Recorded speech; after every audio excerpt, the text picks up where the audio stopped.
You're listening to the Boxing Coalition. And he just broke the guy's heart. The guy had nothing left, and he knew he couldn't last another 4 or 5 rounds. Ricky Wars just smashed his soul. What it is, let's get it. Fuck that, this your kiss me, nigga. You hear me? Let's get it. Go kick his motherfucker. Get that motherfucker in. Let's see you do this. Little step back, bang, bang, bang. Little step back, bang, bang. Bang, bang, bang. Bang, bang, bang. Try and stop it. Bang, bang. Here I come. Bang. You want to throw sometime? Bang. Body shot. Boom, boom, boom, boom. And go to the body. Kill that body. You took his nuts, now you gotta take his heart. Yeah, take his whole soul away. Yeah, get out of here, Dale. I'll see you later. Fight someone credible. Get out of here. He was higher than a motherfucker. I'll tell you, he was stoned as fuck. No, it's only a majority decision if there was an even score. There's no even score here. You're an official, right? You're an official of the state. Well, then you don't understand how to score. Oh, my God. Unbelievable.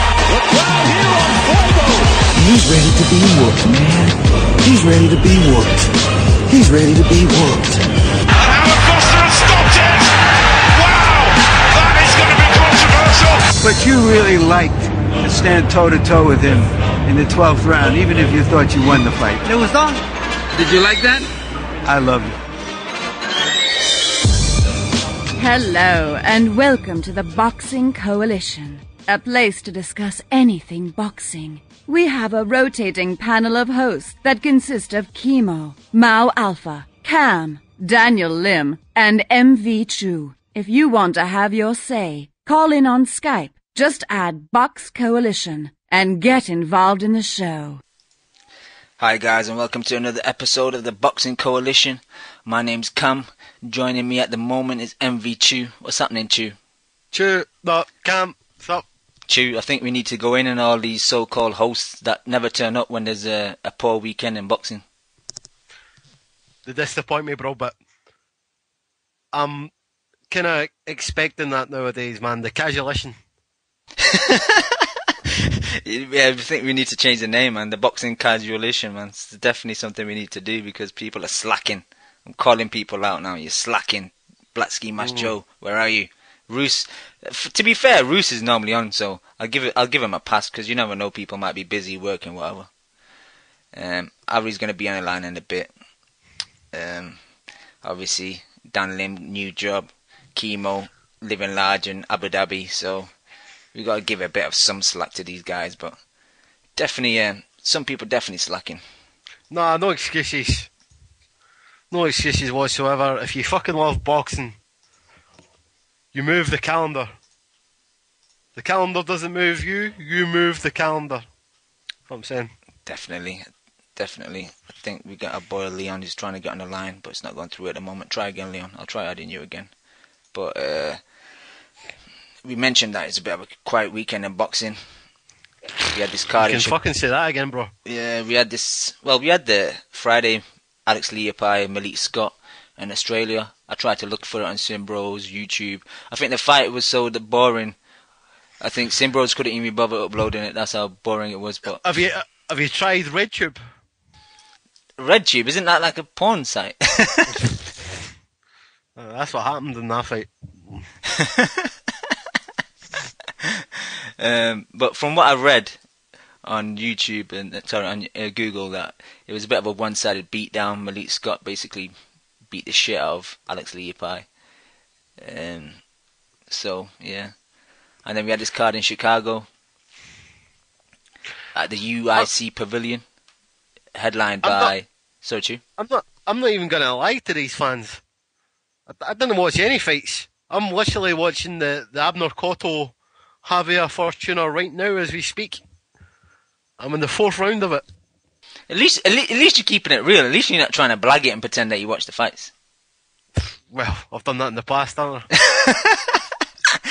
remember, there was a fight that you forgot what happened at the end of it. Remember that fight? I can't remember which one it was, but there was a fight a long time ago that you made up the ending. Right, except the ending was better than the actual fight. I think it was Pascal and Booty. Yeah, I think that's what it was. I think you said there was a knockout at the end or something like that, and it wasn't. I mean, bro, that fucking fight was dog shit. Yeah, It just sent me to sleep. I must have dreamt it, man. yeah, that's how bad it was. But I think we got That's how much I love boxing. I fucking there's a positive end in every fight. Yeah, trying to make it better than it actually was. Yeah, I'll fucking lie for boxing. But yeah, I think we got Leon, aka Monocle 78, on the line. Are you there, Leon? Yeah, I'm here. Leon. Yeah, how you doing? Yep. Leon, we appreciate you showing up, seeing it as though others haven't. Oh, you know, Warrior. I've got nothing else to do on a Monday. Did you watch the Chicago card? I did have a misfortune of tuning into that card. Okay, and go on. Yeah, it was poor, really. I thought, but you know, boxing's boxing, so you watch what you can. I'm just looking at my scorecards now. I bothered to even score them. So did I. What do you guys think of the fights? I agree with you. The fights were a bit poor. I enjoyed the Fortuna Cotto fight just for its like crazy daftness. All the shit was going on. It was quite entertaining to watch. That referee was horrible. He should never be able to fight. Sorry, to ref another biggish fight. I know that wasn't a big fight, but poor, wasn't it? Very poor ref. I'm just amazed by this Cotto Fortuna fight. I'm watching it right now, and this referee is a fucking joke. Exactly. But Leon, what was your thoughts on the Cotto Fortuna fight? Just a weird fight, wasn't it? It kind of passed me by a bit. I wasn't fully concentrating, if I'm honest, but it was a weird fight. Just a weird fight. But I was more interested in watching our Japanese friend. That was the thing that intrigued me the most. Yep. Did you guys see that fight? Sorry to skip past the other one. Keep on point, Leon. Come on. Sorry, man. I didn't care. It's just weird, that Cotto fight. I wasn't watching it. I wasn't paying full attention, if I'm honest. All right, fair enough. Let me just give my quick break. Do that. Yeah, quick breakdown just for people that might have not seen it and they want to know what happened. So, first round, Fortuna coming out, throwing lots of shots, bit too over eager. I think I said to people on Twitter that he was a bit like a young puppy. He was a bit just too hyper and a bit too eager, just throwing loads of shots, not really trying to be accurate, just trying to land as many as he could. But a lot of them weren't landing really. He did catch one, I think, that kind of stunned Cotto on the top of the head. At the time, the ref gave 2 stern warnings to both of them for holding, which I thought was a bit early to do that, and they weren't really holding either. You know, he was a bit over the top, that ref. And then in the second round, Cotto gave 2 blatant rabbit punches to the back of the head of Fortuna, knocked him down. The referee gives him a count, and then takes a point away from Cotto, which was ridiculous. Steve Farhood, who did the commentary in the Box Nation feed that I saw, was totally amazed by what the ref did. And the third round, Fortuna calmed down a bit, tried to pick his punches a bit better, wasn't throwing as much. It was a close round, I still give it to Fortuna. The fourth round, there were 3 blatant low blows by Cotto. And the third one, the ref gave Fortuna 5 minutes to, get his faculties together. And then he took a point away from Cotto, I think, because from the feed I was watching, it looked like he grabbed Cotto by the hand, pointing to the referees and said -1 point, -1 point. But the commentary team didn't pick up on it, and Steve Farhood didn't show it in his scorecard, so I'm not 100% sure what happened there. I should actually check BoxRec to see. Oh, what the fuck, man! What is going on in this fight, bro? That's Chew watching the fight as I break it down. What the fuck? What did the Cotto's trainer just do there, bro? Fucking hell, man! I know what you saw. You seen him go down, didn't you? Yeah, the trainer just pointed at the canvas and told him to get down, and he done a Klinsmann, as we say in Europe. A Jurgen Klinsmann, definitely, yeah. A dive. A soccer dive. My fucking God, man, that is disgusting. Yeah, so after the fourth round, to what Chew's referring to, the bell had gone, Fortuna and Abnakato. Fortuna was walking away to his corner. Abnakato kind of followed him, giving a bit of bravado. Fortuna threw a right hook, grazed his shoulder, didn't hit his face at all. As Cotto was walking away, his trainer's pointing to the ground and saying, "Oh, go down, go down." And then he does some horrible, horrible Klinsmann-esque dive, as Tube was referring to, drops to the floor. As Steve Farhoud said, it worked because the ref took a point away from Fortuna. So even though it was fucking looked stupid and horrible, he got the point deduction. And then the 5th round, Fortuna just hit him with the nice left hand, a jab, 1-2, and dropped him. Cotto, on first glance, it didn't seem to me that the punch was that hard, but he did catch him kind of flush, and Cotto was kind of fucked. He didn't make the 10 count, and that was the fight. Chew, you've probably seen the knockout by now. No, I'm 2 minutes 40, 20 seconds into the 5th round, and yeah, man, is that Miguel Cotto's brother? Yeah, it's his cousin, from what they say. Fucking hell, how many family relatives has he got, boxing, man? Everyone's trying to milk the train. Why not? Might as well try. But Leon, just before Chew sees the end of that, what did you think of the stoppage? Do you think it was a nice punch from Fortuna? Decent shot, yeah. It was a decent shot. And do you think? I know Steve Bunce was mentioning it, and like Steve Lillis and Barry Jones. Do you think Fortuna should have been disqualified for throwing that punch after the bell? Me? No, yeah. I don't think so. But I don't mind. You know, I'm. It was right on the bell. What don't you think? How quickly? Like a second after the bell? I think it was a few seconds after. Personally, like I need to watch it again. But it wasn't that close. I think. On first, I haven't rewatched the fight, but on first viewing, I thought it was fine. But I don't mind fights getting a little bit dirty, me. So yeah, I'd let him go. I'd say it's fine. That's my take. With me, I'm kind of either way on it. Like, Fortuna was winning a fight, so to kind of disqualify him would be a bit harsh. But having said that, there are rules in place for reasons. Like, you shouldn't be throwing punches after the bell. So was it worse than the punches that Stalker took when he was on the floor last week? And they didn't call for him, did they? Remember that fight against Catterall? He was on his knee. He was. Yeah, 50-50, isn't it? It's difficult because that was still within the round, even though he was on the floor. Like the ref did a bad job with that Stalker fight because he should have. You should have warned or deducted the point from Catterall, but this was blatantly after the bell. Even though he didn't catch him, he was trying to throw a punch with intention. So it's kind of like a one-off thing. It probably never happen again, but it's hard to kind of say. It's so difficult, isn't it? Because though it looks like a couple of seconds to us, for a fighter in the ring, if you, I think it was a tough one. I don't think you could have disqualified him for that. But if you had, I wouldn't have minded either way. It's kind of one of them. Yeah, with the way that fight was going, it's like you wouldn't have. All the madness that gone on before, yeah. But let me get to my boy Ari Gold. I'm so happy, Ari. You've made me very happy. I hope you're happy too. Do I look happy? Stop. What's happening, Ari? Talking about that shit card. Yo, Ari, your mic's a bit low. Bro. Oh, not again. Ari's bum computer, man. That's what happens when you don't turn up to work on time, Ari. Your mic's fucked.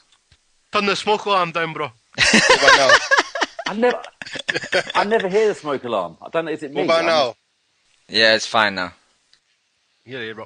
What are you lot talking about? That shit card? Yeah, Ari, did you see it? Not live. I'm not staying up till 5 a.m. or whatever to watch shit Showtime cards like that. Ari's turning into a casual fan. How the hell's Fun Farah headlining? You're turning into a casual fan, Ari. I can't disagree with that, Ari. I caught the Abnakoto fuckery. I caught that on Simbros. I skimmed through it. I don't really want to talk about that, to be honest. Well, if you don't want to talk about it, I'm not going to force you. But just overall, from what you did see, like, what's your view on it? I don't even think he got knocked out. I thought he dived for the punch that he lost on. The way he went down, and then he pretends to get back up, but when it's like 9, you don't think he took a dive there? He was done. He was getting beat up, and he just gave up. He knew he wasn't going to win. Don't you not think that? I kind of, be honest, when I first see him go down, it did look a bit theatrical. You know, Look at him. He's out as if he's out cold. Yeah. And then he gets up at 9 and like pretends he's like shaking a bit. Obviously, because he doesn't want to be a highlight reel. You know what I mean? Where he's on the floor, you know what I mean, like a starfish. So obviously he gets up, pretends to get up. That's how I saw it. And then I just closed the window because I'm so happy I didn't stay off of that shit. No, that's how I did see it until I saw the replay of the punch, and the punch did catch him kind of flush, man. So I won't be surprised. I haven't seen the replay. Yeah, so I won't be surprised if he was just really there. Nah, Cam, I watched it in slow motion just there, and he took a dive, like Harry says. Mapping. Fortuna was hitting him with harder shots the whole fight. Yeah. And the one that knocked him out, man, he was just... You know when someone's hurt and when someone's not, and he wasn't hurt. He was just... He should have his boxing license taken away, because he's just shit. He's just a shit dirty thing. and he should have to change his surname. Is he exactly disrespecting the Cutto brand? That's looking bad on Miguel right now. I'm not gonna lie. Miguel should get on the phone to him and maybe tell him to take his maiden name. It's ridiculous. He has to call up his mom and ask for the maiden name, in my opinion. Cutto should have went on like Twitter and just sacked his cousin like that promoter did a few months ago. Who what's his name? Ludabella did that, didn't he? Yeah, Ludabella. That's it. Yeah, that was hilarious. It was like Chavez Senior a couple of weeks back when his younger son was boxing. Remember that? And he looked ashamed at the end of the fight. Yeah, he looked disgusted. Like he was disgusted. And Drop my name, boy. Have you seen a picture of... I wanted to do a little meme for this, but I couldn't find the picture again. I seen it on Twitter, and I looked for it again, and I couldn't find it. But there was a picture of Golovkin and Chavez Senior together, like really happy and smiley. And like you can just tell that Chavez is thinking, I wish you were my son. Yeah, absolutely. I couldn't find the picture again. But, Leon, you wanted to talk about the Kameda fight. Yeah. Let's talk about the ring entrance first. Now that was amazing. Those girls, that was quality. That was the highlight of the fight for me. At first, I thought those girls were part of like the Showbox broadcast, but they were making out that they were like his entrance girls. Yeah, with the half skeleton faces. Yeah. They look good, man. Yeah, I don't want to say on air in case my wife's listening, man. But yeah, you know how I feel. yeah. No, but I just liked his style. He had good trunks on. I thought, yeah, but he boxed well, though. I thought for the first until he got cut. I thought he was boxing really well. And then that cut seemed to really bother him, but he'd never been cut before, had he? Nah, in a way, like it sounds daft, but that cut will be a good thing because in future fights he'll know now, like what it will feel like to get blood in your eye and the bruising around his eye. In the overall scheme of things, I think it'll be a good thing for him because he was cruising the fight anyway. But I want to come to the scorecards. Exactly. How was that a split decision? He scored it. I gave him just 2 seconds. I think I gave him the 9th and the 11th. That Hernandez. I think I gave him the 9th. I gave him the 9th and the 11th, and I nearly gave him the 6th, but that was about it. He got schooled the rest of the way. I gave him the 9th, 11th, and I think I gave him the 12th as well as like a pity score. You know what I mean? Just to give him another one. And I could have easily just given him the 2 like you did, but. For me, it was just so one-sided. Even when he got the cut, like, Hernandez wasn't really doing anything. Well, he was one-paced, wasn't he? No pace. He never changed his pace. He never, like, went up to gear thinking, this guy's cut now. You can obviously see it's bothering him. He's slowed down. He's using more lateral movement now. He's not coming after me a bit more. I'm walking him down. So jump on him, if you see all those things, but... Hernandez he chased the southpaw, didn't he, to work the jab on the cut, but he should have been all over him, like a tramp on a chip. He should have jumped all over him. Yo, who's eating packet of crisps? Did you Did you see a tramp on a chip? Yeah, jumped all over him like a tramp on a chip. Yo, who's eating crisps in the background? Chew. That's me, bro. Sorry. Chew, man, you're slacking. But Leon, did you not think that there's work to be done with Kameda as well? Because I love his jab, I love his double, triple jabs, but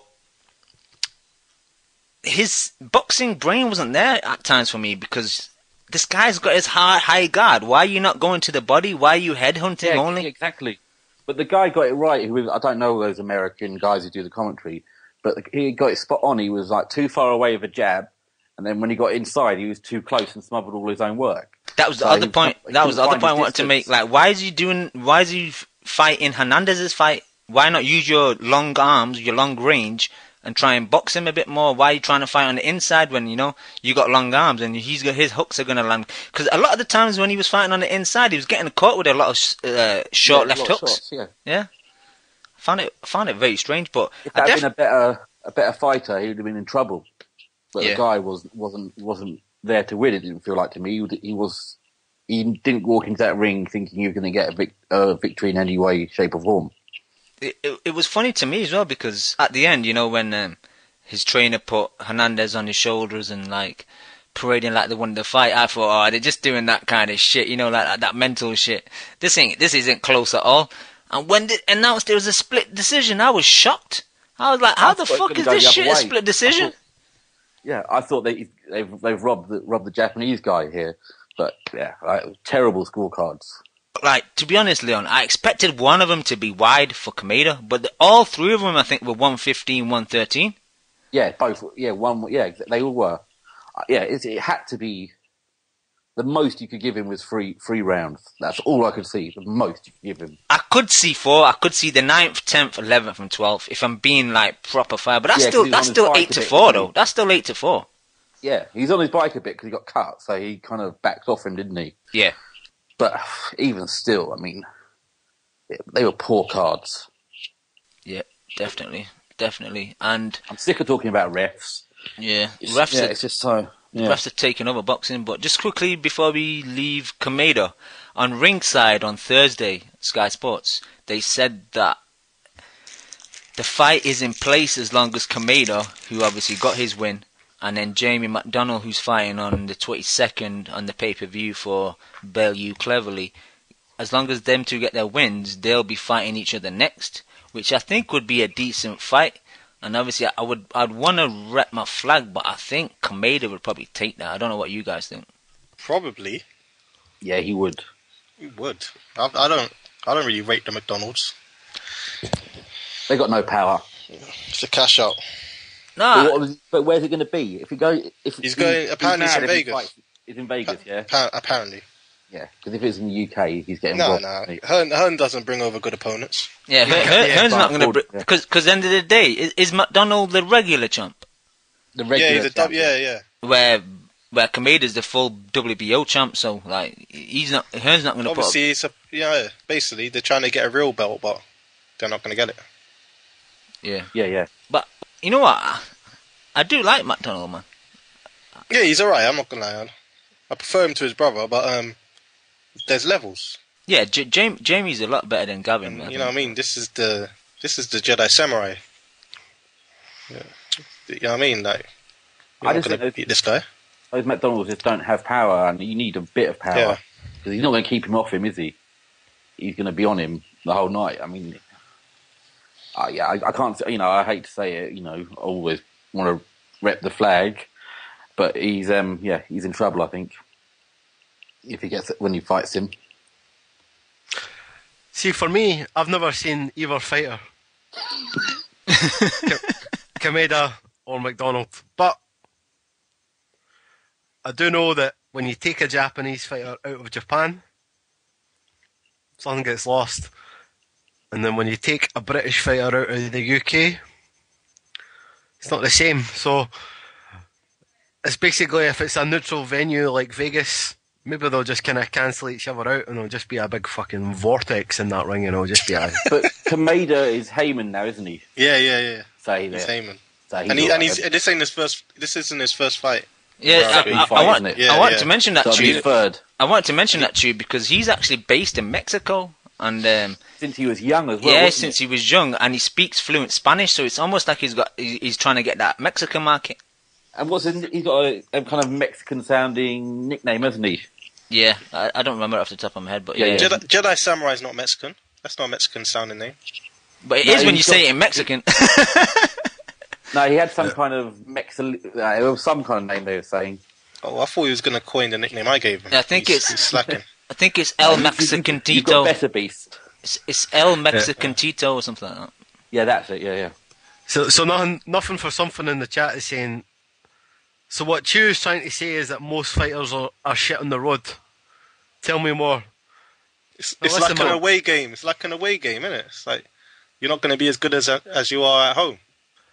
That's exactly right. Nothing for something. I'm ashamed at that sentence I just said, man. I'm ashamed of that sentence. I don't even know what the fuck I'm talking about right now. I'm getting a nosebleed. I'm just saying shit just for the sake of saying it. So I'm just going to let these guys talk for now.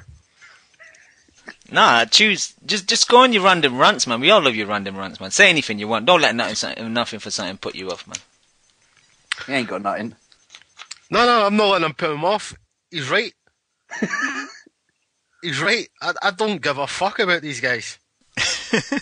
I don't give a fuck about that card that week there. I don't give a fuck about bantamweights. I don't give a fuck if he's a Japanese guy based in Mexico.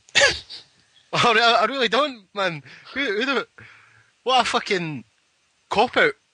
I'm surprised you already made over half an hour on it. The card was pathetic. Yo, we're doing good for time. I actually thought before the show, we're going to struggle to do a show today, man. There's nothing to fucking talk. Obviously, there's B-Hop, but for the people listening, we've got a B-Hop special on Friday with Kimo. You're not even going to talk about Fonfara and Doodoo? Oh, we got to talk about Fonfara and Doodoo. We got to get to that. We're just getting there, We're getting there. Man, that guy's a freaking creep. What's happening, Joe? There is. What up? At least one Yankee. All black ski mask, glove, tuck the thing. Ski mask swing. I still got the black ski mask to throw on. Oh man, black ski mask throws a freaking creep. You're a fucking creep, Joe. You just creeped in there. Hey, Didn't Joe. even see you coming. Joe, where's the other Yanks? I don't know, man. They're all hiding. Yeah, where's Dave the xenophobic with his Eurobum t-shirt? We went back an hour, so we're kind of lost here. Where is Nicky? I love you, Joe, but where is Nyota? I'm calling out Nyota right now. Sergio Mora's biggest fan. I heard Nyota's gone over to Thailand. He's in camp. He's sparring over there, man. Yeah. Oh really? He's over there banging those cheap prostitutes and shit. Yeah. Kicking bamboo trees with his shins. He's gone to Thailand. He's going to train with some of his idols. Gonna learn the ways of the Bushido. The Bushido. So what's up, Joe? Nothing much, man. I just wanted to call in real quick, give a little rant real quick. Man, this weekend was shit, man. One of many shit weekends. It was shit, man. I was getting hyped for nothing. I thought Abner Cotto, man, he's a bitch, man. I never want to see that guy back in my TV, man. That guy has worse acting skills than fucking Keanu Reeves, man. Easy on Keanu Reeves, man. That's a bit harsh. He's giving us classics. Yeah. That guy has worse acting skills than that guy, man. That guy didn't even touch him in the chin and that dude fell, man. That fucking bullshit trainer of his, fuck him. Yeah, that guy's a freaking creep. And the other guy that's a freaking creep is the fucking the Japanese guy that's supposed to be Mexican. The only good thing about that fight is that he came out with the bitches. Other than that, that guy's a freaking creep.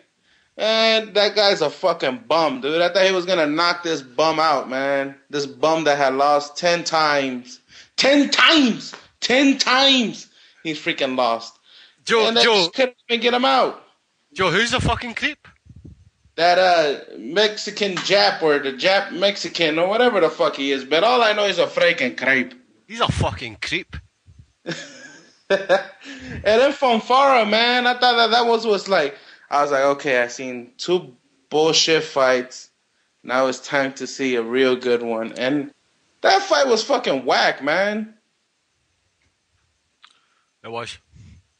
I thought these guys were like where every time they were hitting each other, they were like dancing and shit like that. I was like, what the fuck, man? I thought I was seeing like a dance contest or some shit.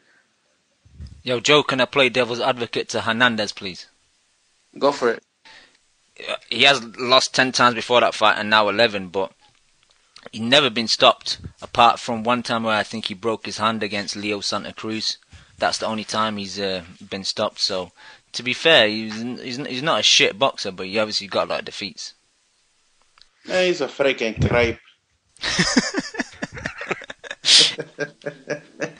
All I'm looking forward to, man, is this fucking weekend, man.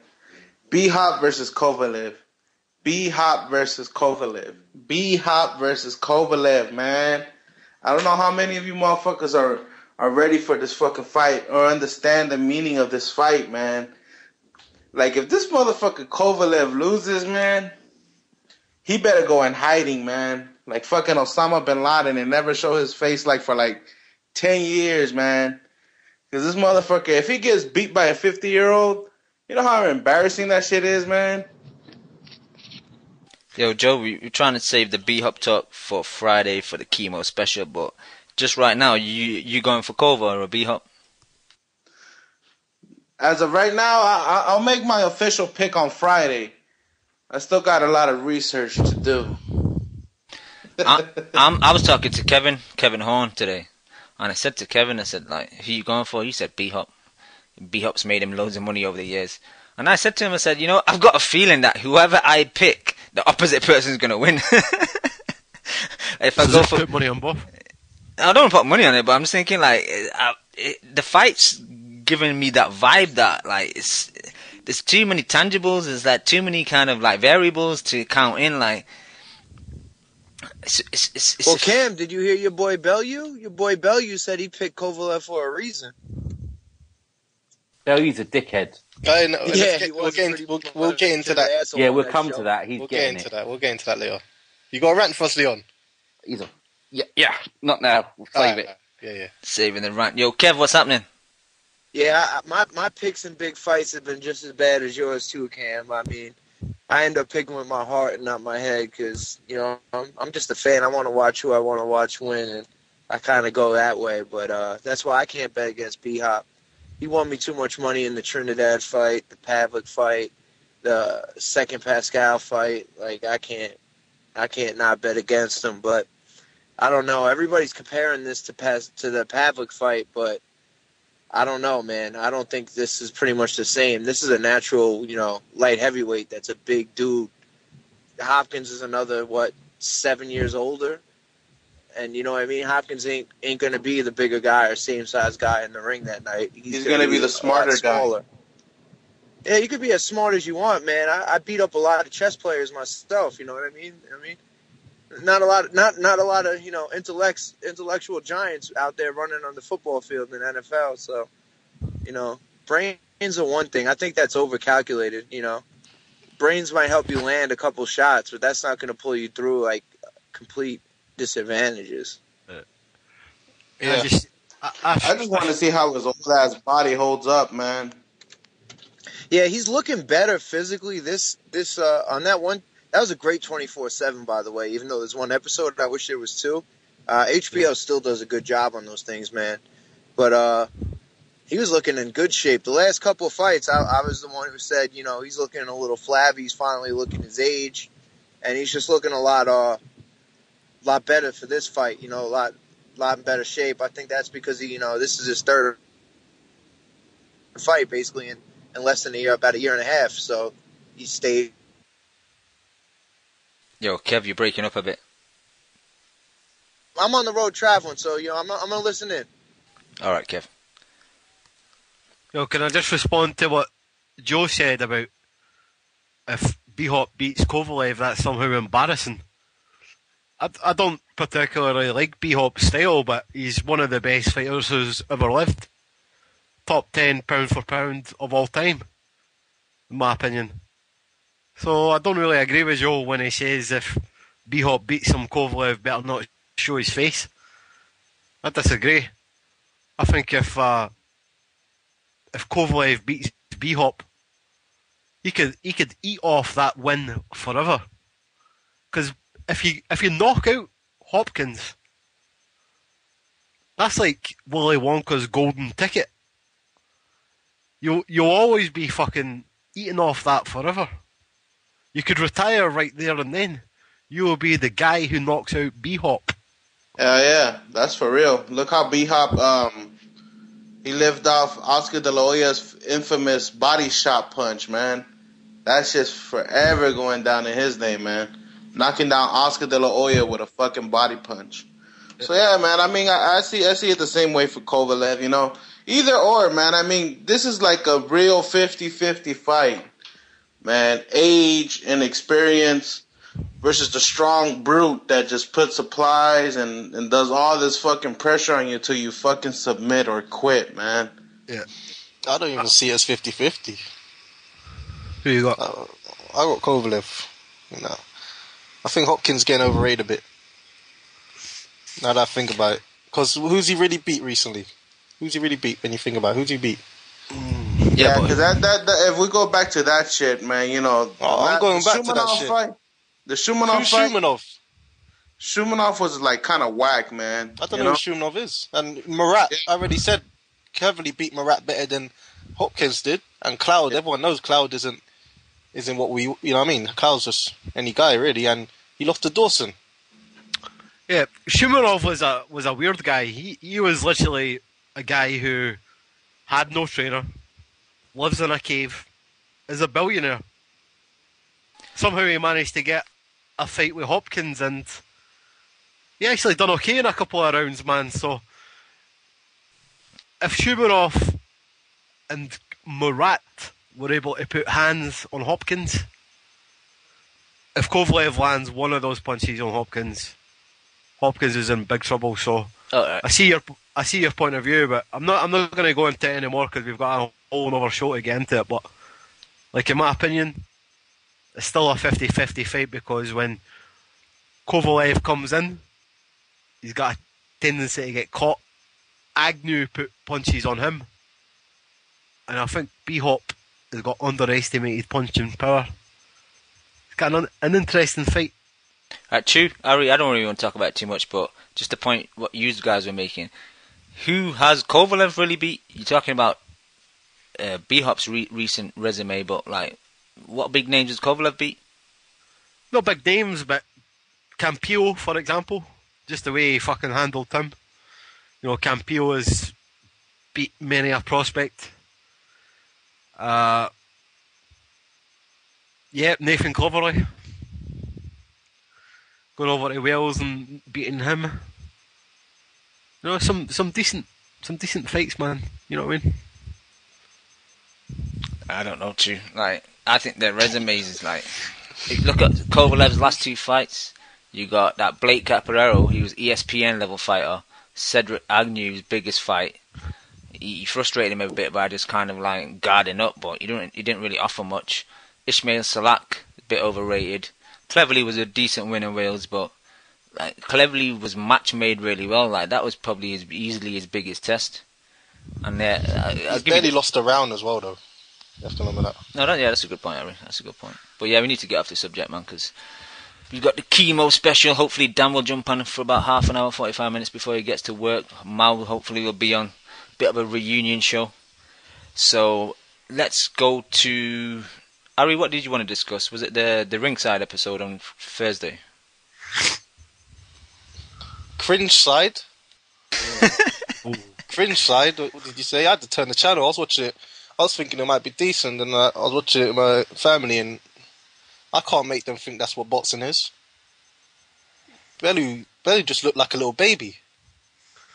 What happened? Oh my god, it was so cringy, true. I can't believe... Cam, you should have sound bites, man. It was awful. Cam, you saw it, did you see it? Yeah, I saw it. True. Basically, it was like two kids in a playground just saying, "I'm gonna beat you, no, I'm gonna beat you, no, I'm gonna beat you." They're just fucking horrible, man. But it was on Bellew.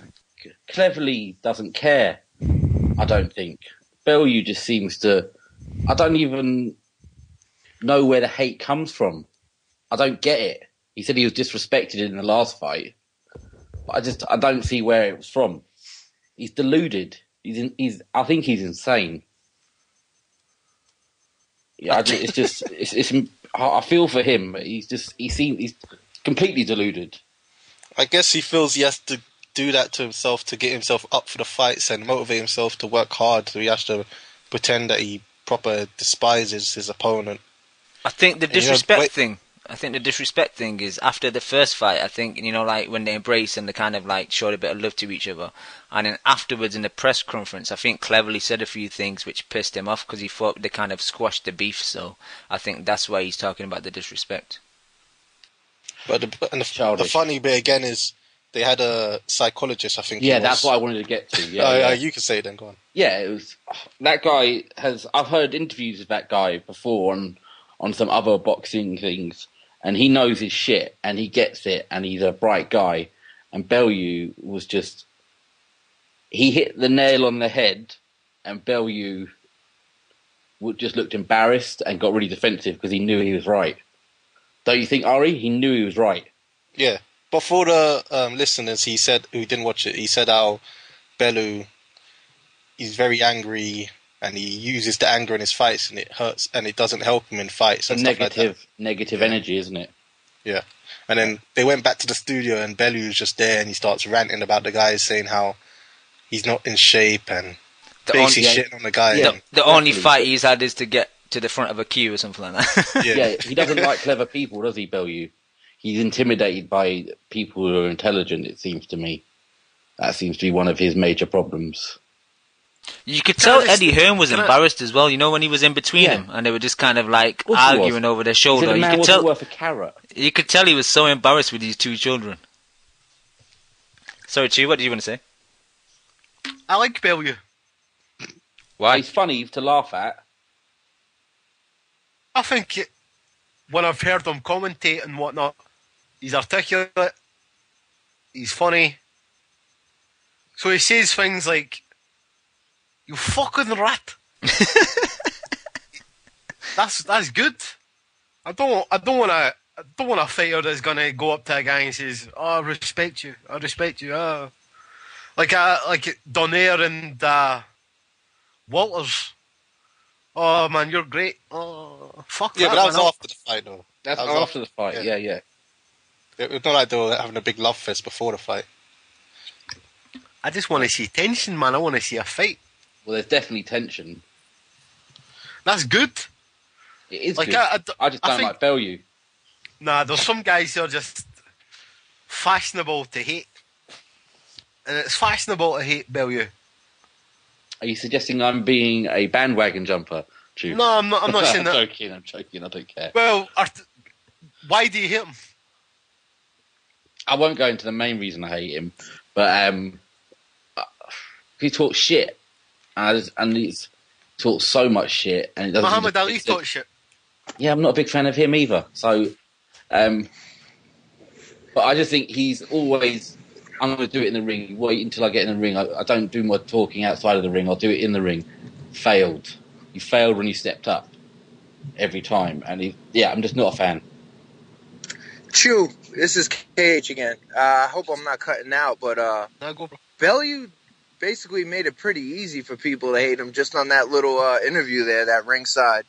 It wasn't fashionable. It was almost seemed like he wanted to be the bad guy and the antagonist and the people that people hated. Like, he was very smug. He was behaving a little bit like Groves without the charm when Groves and Froch were going at it.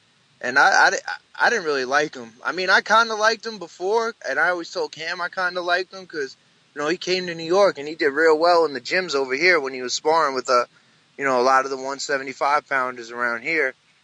But he just cleverly, I thought you guys like putting that this was cringeworthy. I thought Cleverly was actually pretty good to listen to and came off pretty well. He seemed like he was just very matter of fact, very kind of above it, and just seemed. I agree. He with seemed you, like Kevin. somebody Yeah. that could be good, a good ringside guy in the future or something. A good, Poi Malignaggi type of guy. Yeah, I agree. I thought he did very well. I think he's very calm. Yeah, I don't think he lets Bellew really get to him that much. The only problem Bellew's getting to himself almost. Like, he's winding himself up so much, he's not getting any reaction from Cleverly, and it's winding him up even more and more. The only problem for me about this ringside episode was it's all stuff we've heard before, and I think I watched a Frank Warren interview today after the Billy Joe Saunders Eubank conference, and he was saying it. He was saying they're just repeating the same shit, and that's why I found the ringside episode a bit boring, because it's all stuff we've heard before. They're not bringing any new content to the table. See, Cam, that's stuff I've never heard before. I'm not over there. I don't really follow either one of them, so Yeah, that's that's probably why true. I thought it. That's true. I thought it was all right. Like, I had a good listen to it. I didn't mind it. Yo, Kev, we're gonna have to give you the Eurobum title now. We're gonna hand it over to you. You're watching. What's happened? You're watching more UK stuff than UK people now, Kev. We're gonna have to call you a I'm Eurobum. telling you, man, I'm searching for anything to keep me into this sport, because I've been fading, man. I'm not into it anymore. They're giving me no reason to watch, so I'm out there looking for content, looking to find people. Yo, did you catch the Chicago card? Hell no, man. Hell no. I can't believe I sat And you through know that me, shit. I love watching the 175-pound division because, I got a personal interest there. And I think Fanfara level is pretty much the level where a lot of people consider, my boy to top out at. So I usually watch it. But, I've heard a ton of gym talk about Fanfara and people just pretty much beating him up for years in the gyms. And for him to be on the main event twice on Showtime in 1 year lets you know how bad boxing is now. That's just because there's a load of Poles in Chicago, isn't it? Is it Chicago? Yeah. That's why, right? I went to a fight in the theater at Madison Square Garden where that guy, I forget his name, the heavyweight Polish guy fought Brian Jennings, and they had a lot of fans. It was all Monahan fans and the Polish fans. Thomas and it Adamek. was nuts. It was the best atmosphere I've ever been to. And then Mikey Garcia fought in the main event, and everybody left. But other than that, those Polish people show up and show out at fights. Definitely. But there was a question I wanted to ask Ari. On ringside, do you think when the people sat there in the crowd ask questions to the boxers, I find that a lot cringy as well, because it's like obvious So questions. uncomfortable. They're just very obvious questions, and the way they answer them is very just like the obvious, easy answer to give. Yeah, definitely. You could tell they just maybe they want to ask other ones, but they're the ones that Sky allowed them to ask. And I don't really like ringside as a whole. I don't really like, to be honest, but I don't like it especially when they got a crowd there, and the crowd don't really seem like they're there. If you know what I mean, they're just there. They're just muted. No reactions. Yeah, but they're not going to let anyone in, are they? Sky and Eddie Hearn aren't going to let someone in who's going to go, "Why is this pay-per-view, Eddie?" Right on the screen. Why is it pay-per-view? If it was live, that would be good if someone did it. Well, yeah, obviously but no one's going to. pre-recorded. They're going to be vetted so hard before they go on that show. You're never going to get any honest answer. And the way Sky have been swerving this whole pay-per-view thing, just leaving it all on Eddie Hearn, is pretty low, if you ask me. I mean, I know it's Eddie Hearn's card, but Adam Smith hasn't come out and said anything, has he? About it, has he? I haven't noticed him come out about it. Neither No, it's a great card apparently.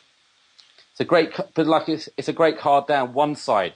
So if you look at the home fighters, you think, oh, that's a really good lineup, and then you look on the other side, and you're like, who are these people? It's a great card, but if you bet all the favours, you won't even. If you bet £10, you won't even get £20 back. And that's 6 fights. Yeah, exactly. You can't make money on all the home. If you bet on all the matchroom fighters, you'd hardly make anything. Yeah, well, we're going to be sharing on this card for all the way up to the fight and pleading you guys not to watch it, not to pay for that shit as well. So Team stream, definitely. But you might even be Team Simbros. Wake up in the morning. I think you're right. Definitely. Team match of the day. For all the US listeners, Match of the Day is a soccer program that comes on TV here. But just Like to correct a highlight myself, show in the night. just to All correct games. myself, I said that Adamek fought Jennings. It wasn't Adamek, it was Spilka. Who actually Adamek and Spilka are actually fighting in Poland this weekend, but no one probably cares about that. No, we might have some poll listeners. Poll listeners, phone in and give your give your thoughts on Adamek Spilka. The North Pole and the South Pole, two of them. I've had enough of boxing. I'm like KH. No, but Chew, one day you love boxing, one day you hate it. Like the other day you said you were fucking loving boxing. Yeah, and I fucking hate it this week, don't I? You're becoming bipolar, man. Bro, this is what the game is doing to me, man. This is what Al Heyman is. It all comes back to Al Heyman. This is all his handiwork. He's scooping up these Sergio Mora type guys. And then how many times does an Al Heyman fighter fight? Twice a year. So he's signing up all these guys. And he doesn't even give them fucking dates. And then we've got fucking events like this one last week. What can you say, man? It's not even funny anymore. But then they wanna force all these fights on December the 13th and then pretend it's a good ender. Yeah, exactly, yeah. You know what I mean? It's been a good year. Look, it's been a good year. If you want to get into that card, they're saying about Mares and Cruz, Ortiz have been added, but we all know they're going to be fighting. I'm trying to not use the word bum anymore, so we know they're not going to be fighting anyone special. You know what I mean? It's going to be journeymans. Because they're not even. I don't think they're even going to be on the TV segment of the show, so you know they're definitely not going to be fighting anyone. Are they showing Lara the night before? Apparently, I think they want everyone to get early night sleep that night. I think. Lara vs Smith. I might use that to help me go to sleep. I'm not. I don't know. What's his master plan? What's he up to?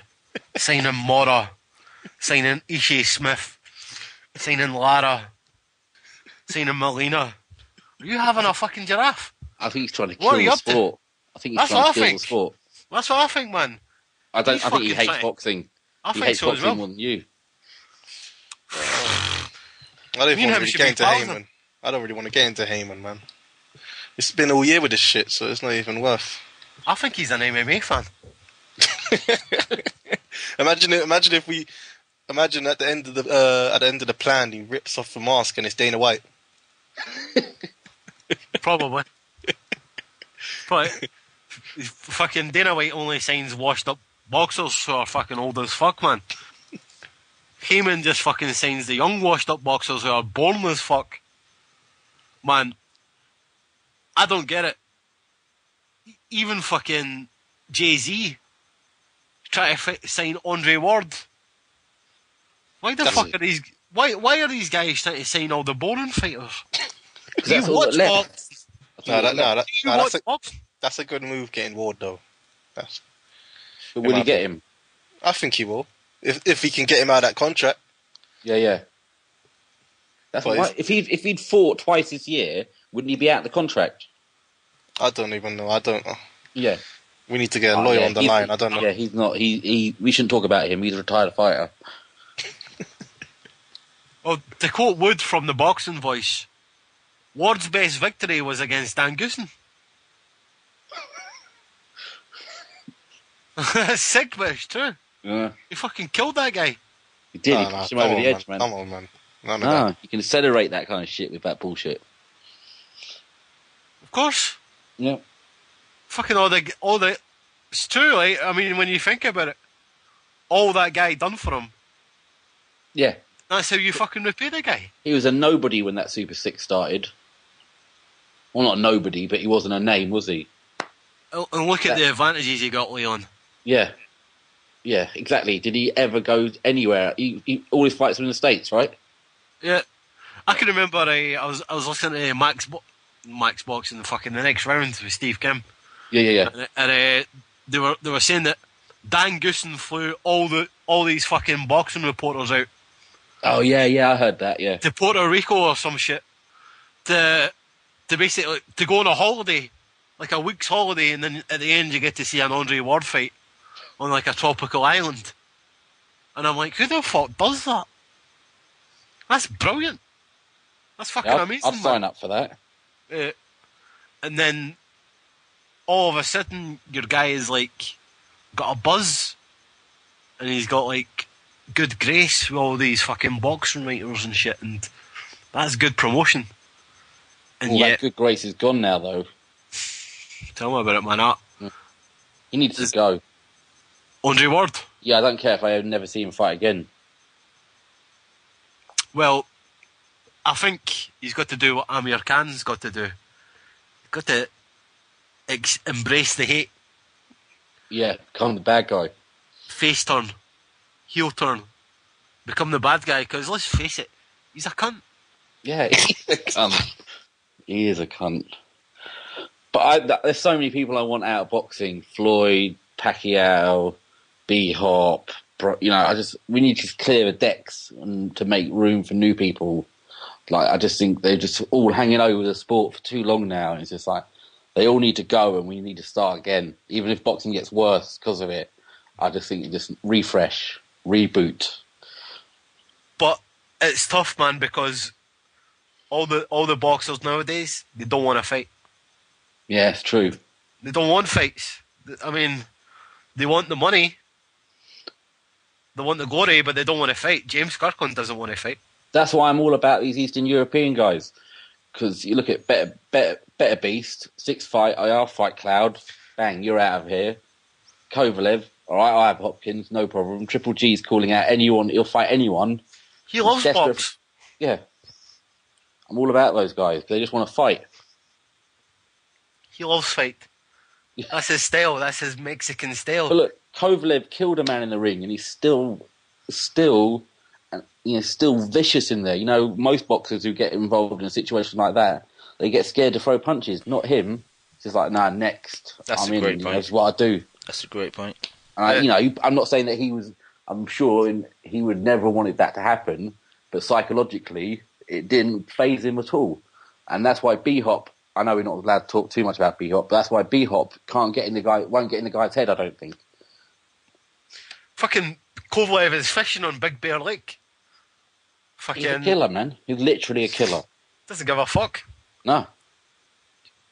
But and that's what I want my fighters to be like. I want people who fight. I'll fight anyone. That's what we need more of that attitude in boxing. What's happened to Mikey Garcia? Is that another contractual thing again? I think he caught a bit of warditis. Yeah. Oh, man, there needs to be better regulation in boxing, doesn't there? Just like, forcing people to fight, but that ain't never going to happen, is it? That's true, bro. I mean, all these guys have got people whispering in their ear that, oh, you deserve big money. You deserve big money. You deserve fuck all until you win something significant. These guys are brave for putting their lives on the line every fight, but you're not thinking of the long-term ramifications for the fucking sport. And then, can I just respond to the people in the chat giving me shit because I don't give a fuck about a midget? Local Mexican, wait till a British guy becomes number 1 flyweight.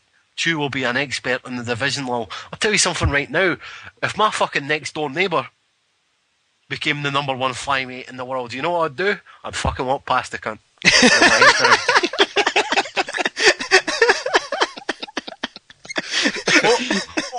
Only way I'd talk to the guy is if his laces were undone. And I'd be like, hey man, you're going to trip up. I couldn't give a fuck. Honestly, could not give a fuck. You know why? Because the guy couldn't tickle me. If I was wearing a bag of feathers. You know what I mean? He couldn't fucking reach me. I'm not afraid of him. Oh, shit. That is it. I'm on my fucking Darwinism, buddy. Chew keeping it real today. I'm all about the survival of the fittest. I feel you, Chew. And I don't give a fuck. Chew, no 105-pound guy is fucking you up, Chew. I got you versus any 110-pound man. And they're not fucking you up either. I'm sorry, bro. I'm sorry if all these guys in the chat are 5'2". Listen, maybe you relate to those guys, but I don't. I'm sorry, I don't. And I respect their craft. I'm sure they're fucking entertaining, but I just don't feel it. But to me, it's not entertaining, Chew. Like, if there's no threat of a concussive knockout in the ring, I'm not on edge. Like, the worst fights for me to watch are guys like, say, the Mexican Russian, who some people like because he has pressure. But if you're applying that pressure and you can't hurt nobody, it's boring. Each round is the same round over and over and over again. So, like, unless he's fighting somebody that could knock him out, I just don't care to see it. Yeah, the only guy who's going to get knocked out in those little guy fights is the judges counting all those landed punches, man. Yo, those are those fights where you see, like, the referees get hit and they shrug that shit off. I mean, how ridiculous is when you get a guy like fucking Kenny Bayless, 6'4" or whatever the fuck he is, and he's reffing one of those fights. I mean, looking like a monster in there, looking like Shaq, looking like God. Oh, yo, guy, I need to jump in. Like, you're gonna get yourself in a lot of trouble. A few months coming for you, man. A few months ago, I would agree with you guys, but recently I've watched a lot of the smaller weights, and I do enjoy them. You know, those guys throw a lot of punches. I agree with Kev, like not much power on there, so not many knockouts, but.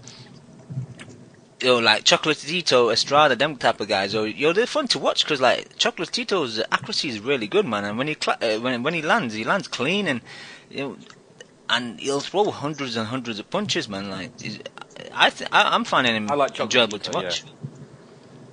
See, I usually stopped at 135. I would watch 135, and then I just started. I have to say, most people hate on him, but Nonito brought some excitement to the lower weights for me.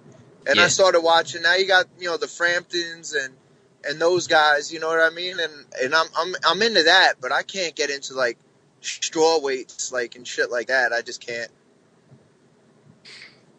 Yeah, I completely agree. Minimum weight. I mean, that's just insulting to the guys in that weight class. Or something like that. If they couldn't make it as jockeys, so they decided to become boxers. Yeah. Come on, put him in an ugly coat and throw him on a horse. It's good. They'll make more money. All the boxing Puritans are just listening to this. I'm not listening to these fucking guys. That's another shit I hate, boxing purist. In other words, for like a librarian. Shit's boring as hell. I'm a purist. What the fuck does that mean? Choose lost is about two listeners so far. As if these fucking fights don't lose fans like a fucking hemorrhage. Yo, Chew, you're my boy, Chew. Oh, fucking hey, I love you as well, Kev. Hey, Kev, I'm gonna come over one day and I'm gonna go watch a fucking strawweight fight in New York for you, bro. We'll go to one of the smokers in a firehouse. There'll be 35 of us right there. And that'll just be for the fucking ticket seller. Fucking some Irish guy who's fucking small as fuck, but he's got more fans than fucking some slick black guy who's fucking just schooling folk left and right, but no one gives a fuck because he's too small. That's what boxing's about, if you're a small guy but you can fight, no one gives a fuck. Like I'd agree, Chocolatito, he's got skills, bro. He's probably one of the most skilled pound for pound fighters in the world. He's got power. Listen, he's got skills. I'm not denying it, but there's just it's not real when I'm watching it. It's not realistic. I can't even explain it rationally. You know what I mean? It goes back to the Rigo debate. Like, all the purists get on me because I don't like Rigo and I'm a casual and all that, but obviously I'm not the only one who don't like him because you haven't seen him on TV in probably, over a year? And you're probably not going to see him for another year. I was like, I've personally been in the building twice when the place completely emptied halfway through his fight, and the ratings show that nobody wants to watch him.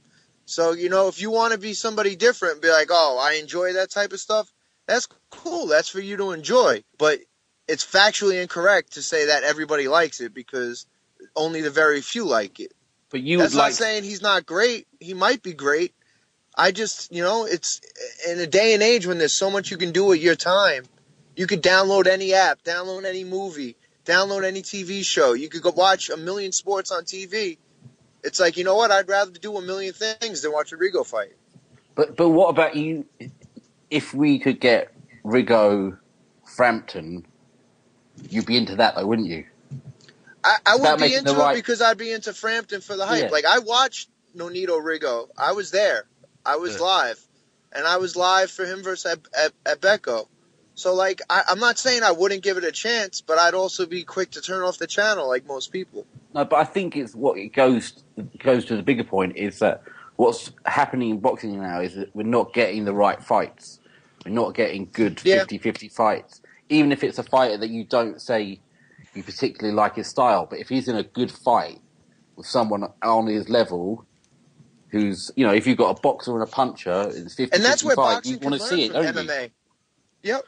And that's where boxing can learn from MMA. Because, like, hey, guys like Rosado, as much as we made fun of Rosado being a gatekeeper and all that, hey, he keeps making money. He's earning a good living, and he stays on TV because some of his fights are fun to watch. So sometimes it's entertainment. It's not about a win or loss. Like, if I see an undercard fight with Rosado, like, most of the time I'll be like, all right, that's a decent watch.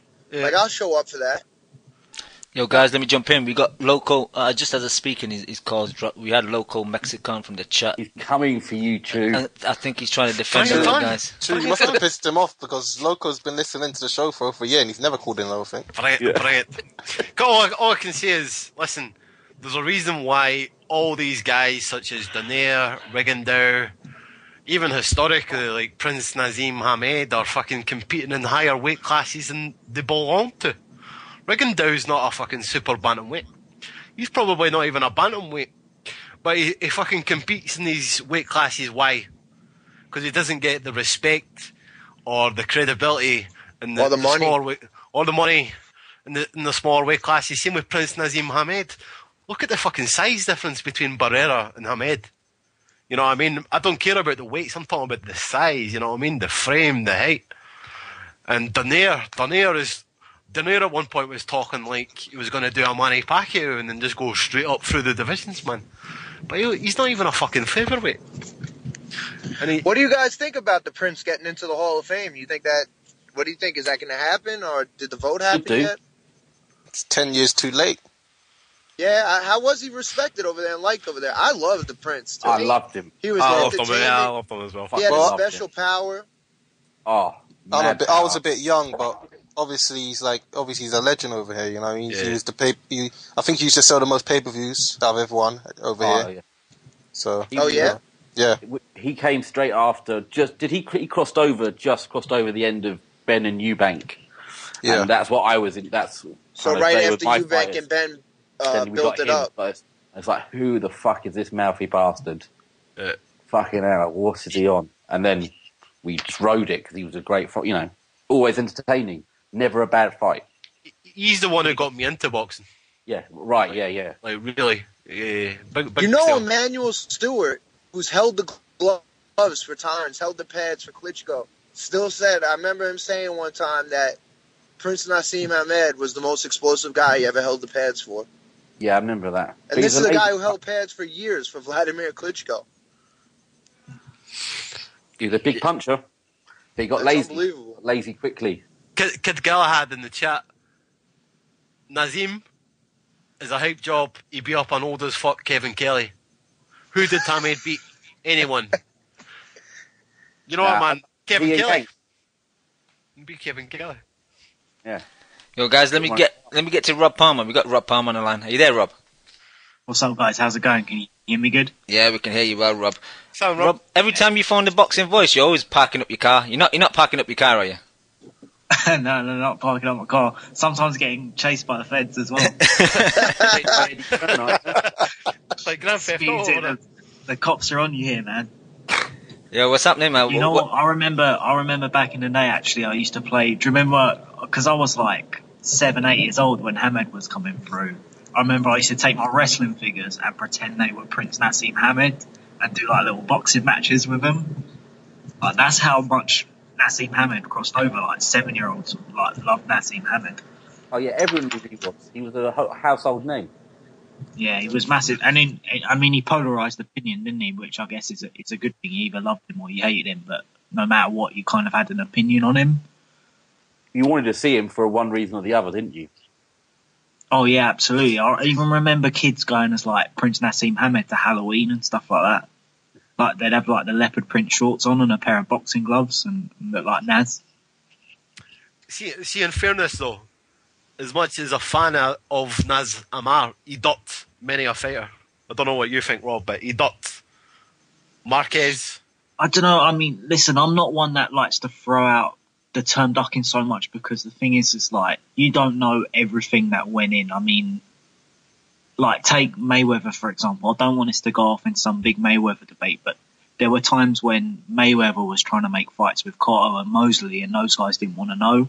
And then 2 years later, all of a sudden they want to fight Mayweather but nobody really brings those ducks up. So you never really know like exactly what was going on. I don't think Naz was ducking those guys. I think he was waiting to get to a point where maybe those fights were as big as they could possibly be. And had he beat Barrera, then he could have probably fought Mayweather. Would have been pay-per-view in the US as well, wouldn't it? Yeah, okay, I agree with what you're saying, but I think there's a clock physicality. Like Nazim at 21 could have beat any one of those guys, but when he was 27 when he fought Barrera or something like that, he was already gone. Yeah. I don't know if it was the age. I think it was more like the money and the fame had got to him, and he was being lazy, wasn't he? Yeah, Stewart said it was the distractions. He wasn't into it anymore. Yeah, but he changed his trainer, didn't he, for that Barrera fight? Is that right? Yeah. Yeah. Well, he had switched to Stewart for like a couple of fights. Yeah. But there was a documentary about that Barrera fight. Great documentary. To it. And he only started working with Stewart like 2 weeks out before the fight, and Stewart showed up to camp, and he's like, "He's very overweight." Doing this shit, yeah. You know what? I actually agree with MV2 about Rigondeaux. I think the way to promote him would be like move him down in weight and just turn him into some like Golovkin style beast, just banging out flyweights, like which would be his natural size. Down at that weight, he wouldn't have to be a defensive fighter; he'd just be knocking people out. Have him fight him 4 or 5 times a year. Okay, he's not making massive HBO purses, but he'd fight for another 10 years, just knocking out flyweights. Good point. Yeah, I'd pay to watch it. These guys need to fight in their natural weight class and then just knock. Golovkin's done something fucking revolutionary, man. I think he's just showed that you can just fight at your normal weight. Fucking get a buzz by knocking guys out, Mike Tyson style. You don't need to go up and down in weights, chasing fights that will probably never happen. Yeah, because Triple G only walks around a few pounds heavier than 60. They say he comes into camp 67, 68, and he don't really start cutting weight until the last week. Because like they did that 30-day weigh-in, and he's 165. Most guys that are fighting at 154 on that 30-day weigh-in are 167, 168. You know what I mean? Yeah, and those flyweights won't duck him either. Like they would want to fight him. And I don't know if you guys know, Paddy does one of the other podcasts. He's an Irish guy. He's involved with Rico's camp, and he says he drinks more Coca-Cola than water, so he could probably definitely make the weight. Yeah, I mean, Rigo's just like a polarizing guy. He's got the power, he's got the talent, but he's never going to be a household name because he's ethnicity, because he's nationality, and because he's too old now. What is he? No one knows his real age. Yeah, I think the style does have something to do with it as well. It's like you're not going to get I mean, Triple G and Pacquiao are the kind of like the two fighters that aren't Mexican or aren't American that have got big in America in recent years. And it's because their style is all action, like you can't stop watching those guys. So that's exactly it. It's the short attention span. Like, even Mayweather, like, he's huge now, but his style kept him from being big. He was a box office flop. Like, they gave him Gotti to try to give him a big push on the East Coast, and he really wasn't anything until that De La Hoya fight in 24/7, and that persona wanted people to see him lose. And it's just a style thing. And now you give Rigo that defensive style, who's even getting knockouts. He's getting the result people want, but there's no hyper build-up because, you know, obviously he doesn't speak English. And in this country, you know, subtitles don't do it the same way as a Floyd, you know, rant. And it's just tough. Like, he's going to be tough. Like, you know, he waits for that perfect shot. And one trainer told me when I was in the gym, it's like, yo, dude, if you're so good, turn it up once or twice each round. You know what I mean? Like, you don't have to wait for that perfect shot in round 8 and sneak out the joint 1 through 6, you know? That's how Sugar Ray Leonard and those guys became so popular, you know. Tyson as well. I mean, Tyson's probably the biggest draw of all time, and it's because he knocked people out, you know? Yep. See and when Sugar Ray Leonard is a great point because he didn't just throw those flurries to steal rounds. He would push it a couple times to get you out of there. Like, he hurt people, man. And I don't know where this, like, obsession with the O came from, like, because Sugar Ray Leonard lost, Oscar De La Hoya lost, like, a bunch of fights. Like, it didn't really hurt their image. If anything, No, like, their image grew because of it, you know? I think you get... I think there's something for having the loss. I think you can gain fans of a loss. Coming back from a loss can be a great thing. I think holding on to the O, I think this is one of the legacies of Floyd Mayweather, and it's just that's not helping the sport, is this obsession with your O. It's just like, fight the man, and if you lose, people will respect you for fighting the best. And that's what real boxing fans want to see, and that's what they respect, I think. But even more so than that, in this country, we're a country, we like big events, whether it's, you know, New Year's in Times Square, the Super Bowl. Like, people watch the Super Bowl who never watch football except for that game. So if you give us, like, a Super Bowl of boxing, it's that event. Like, you know, Sugar Ray Leonard fighting Duran, fighting Hearns, fighting Hagler, Hearns in his prime, Duran in his prime. Like, it's an event, and people want to be part of an event, whether it's going to a fight party, going live and not even going to the fight, but being in the city. And that's the thing. Like, it used to be an event just when a Floyd fight, but now it isn't anymore. You know what else? So frustrated. Oh, sorry, go on, Rob. So, you know, that pound for pound number one thing is like a big tag. It's kind of like, I don't really watch much tennis, but I would watch Roger Federer play because I know he's the best. Or I was never really into golf, but I liked watching Tiger Woods because he was the best. You kind of take an interest in that. And that's what I think happens when Mayweather fights, especially over here living in the States. Like, when I was in Vegas for a bit, you see those Money Team t-shirts everywhere you go, like just on the street, not even on the strip. Like, Mayweather genuinely has crossed over. Like, he is a big deal in that kind of, with that sort of scene. So I think it's all about his whole image with Mayweather, everything. What he's done is actually, like, really clever. People won't give him credit because they don't really like him, or at least don't like the way he comes across. But for a fighter of that style to be as big as he is, he's done something smart. Yeah, can I just I'm going to go back to that point you just made about Mayweather, Rob, about the kind of brand of TMT, but I just want to point out that Sugar Ray Leonard, I listened to an interview he done with the Boxing Voice, I think it was, and he said that if he was Mayweather, he would have fought Pacquiao by now. Yeah. And I'm listening to this interview, and I'm like, you fucking hypocrite, because you might have fought Duran and you might have fought Hearns, but you fucking ducked Hagler, Adam Pryor. There was a bunch of guys. Chew. He made an offer to Aaron Pryor for Aaron Pryor's biggest payday. That was before the Aguero fight, and Pryor didn't take it. Is that true?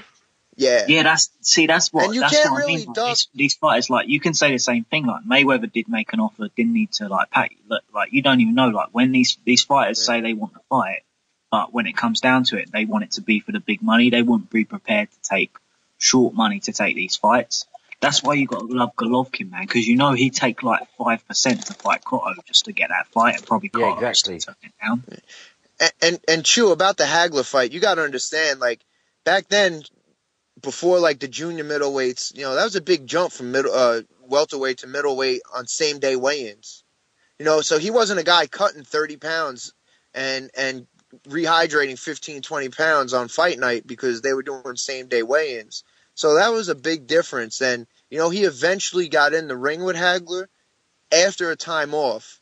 That's like basically saying Floyd getting in the ring with Triple G right now. Like, you know what I mean? Like, even if it happened 2 years from now, it's still big. And the thing is, the fight everybody wanted was Hearns, and he gave it to us on time. And the fight everybody wanted was Duran, and he gave it to us on time. And an immediate rematch when he could have fought Powder Puffs after that, rebuilt up his legacy, and made tons of money, but he didn't. I'm not saying that he wasn't brave, but what I'm saying is that he started a trend of waiting for the stars to align and waiting for every single advantage to be in your favour. From You the know ring what? That size. ain't true though. That's always been the way in boxing. I know that Sugar Ray Robinson fucking ducked a bunch of guys as well, and Yeah, like there's always been ducking in boxing. Yeah, and Sugar Ray Robinson always wanted a ring size a certain way, always wanted like a certain thing, always. Yeah. I think, well, okay, I'm ignorant then, but I just think that Sugar Ray Leonard was the precedent. He was the one that fucking made Roy Jones. Like, Roy Jones was a guy who came after Sugar Ray Leonard, and Roy Jones picked and chose to the same extent. You know what I mean? I'm sorry, but you can't make me change my mind on this. No, Kev, you popping pills, Kev. You popping pills. I think Kev's popping pills. Somebody heard me on and decided they wanted to go park their car.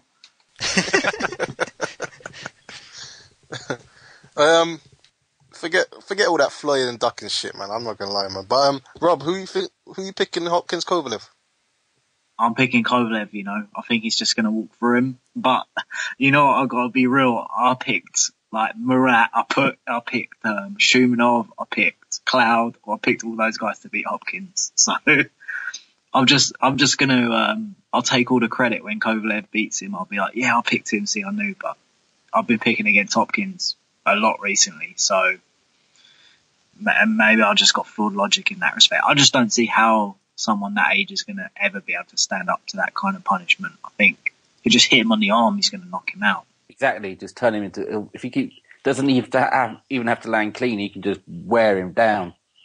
I think what people got turn him into powder. What people got to remember is this is not. If you judged Hopkins based on him from like Pascal onwards, not anything that he's done before, would you be picking him in this fight? I don't think you would. Yeah, I said the same thing. He's not the same guy that beat Antonio Tarver and Kelly Pavlik. Like, if you think about it, although he beat Pascal, it was only just and he got knocked down, and he lost to Chad Dawson twice, who's done nothing since, or once, sorry. And he struggled. He lost rounds against Cloud. He lost rounds against Shumanov. These guys, like, he had a war with Murat, who's shit. I just think Kovalev's going to take him out. But, I mean, you've got to give him credit. I'll give him more credit for taking this fight now than any of the previous fights. He's a definite Hall of Famer. Yeah, he's got balls. Definitely. Yeah. But massive credit to him. Look what happened to Jermaine Taylor and Chad Dawson. You know, the guys had clean wins, and then their careers shortly kind of petered out after that.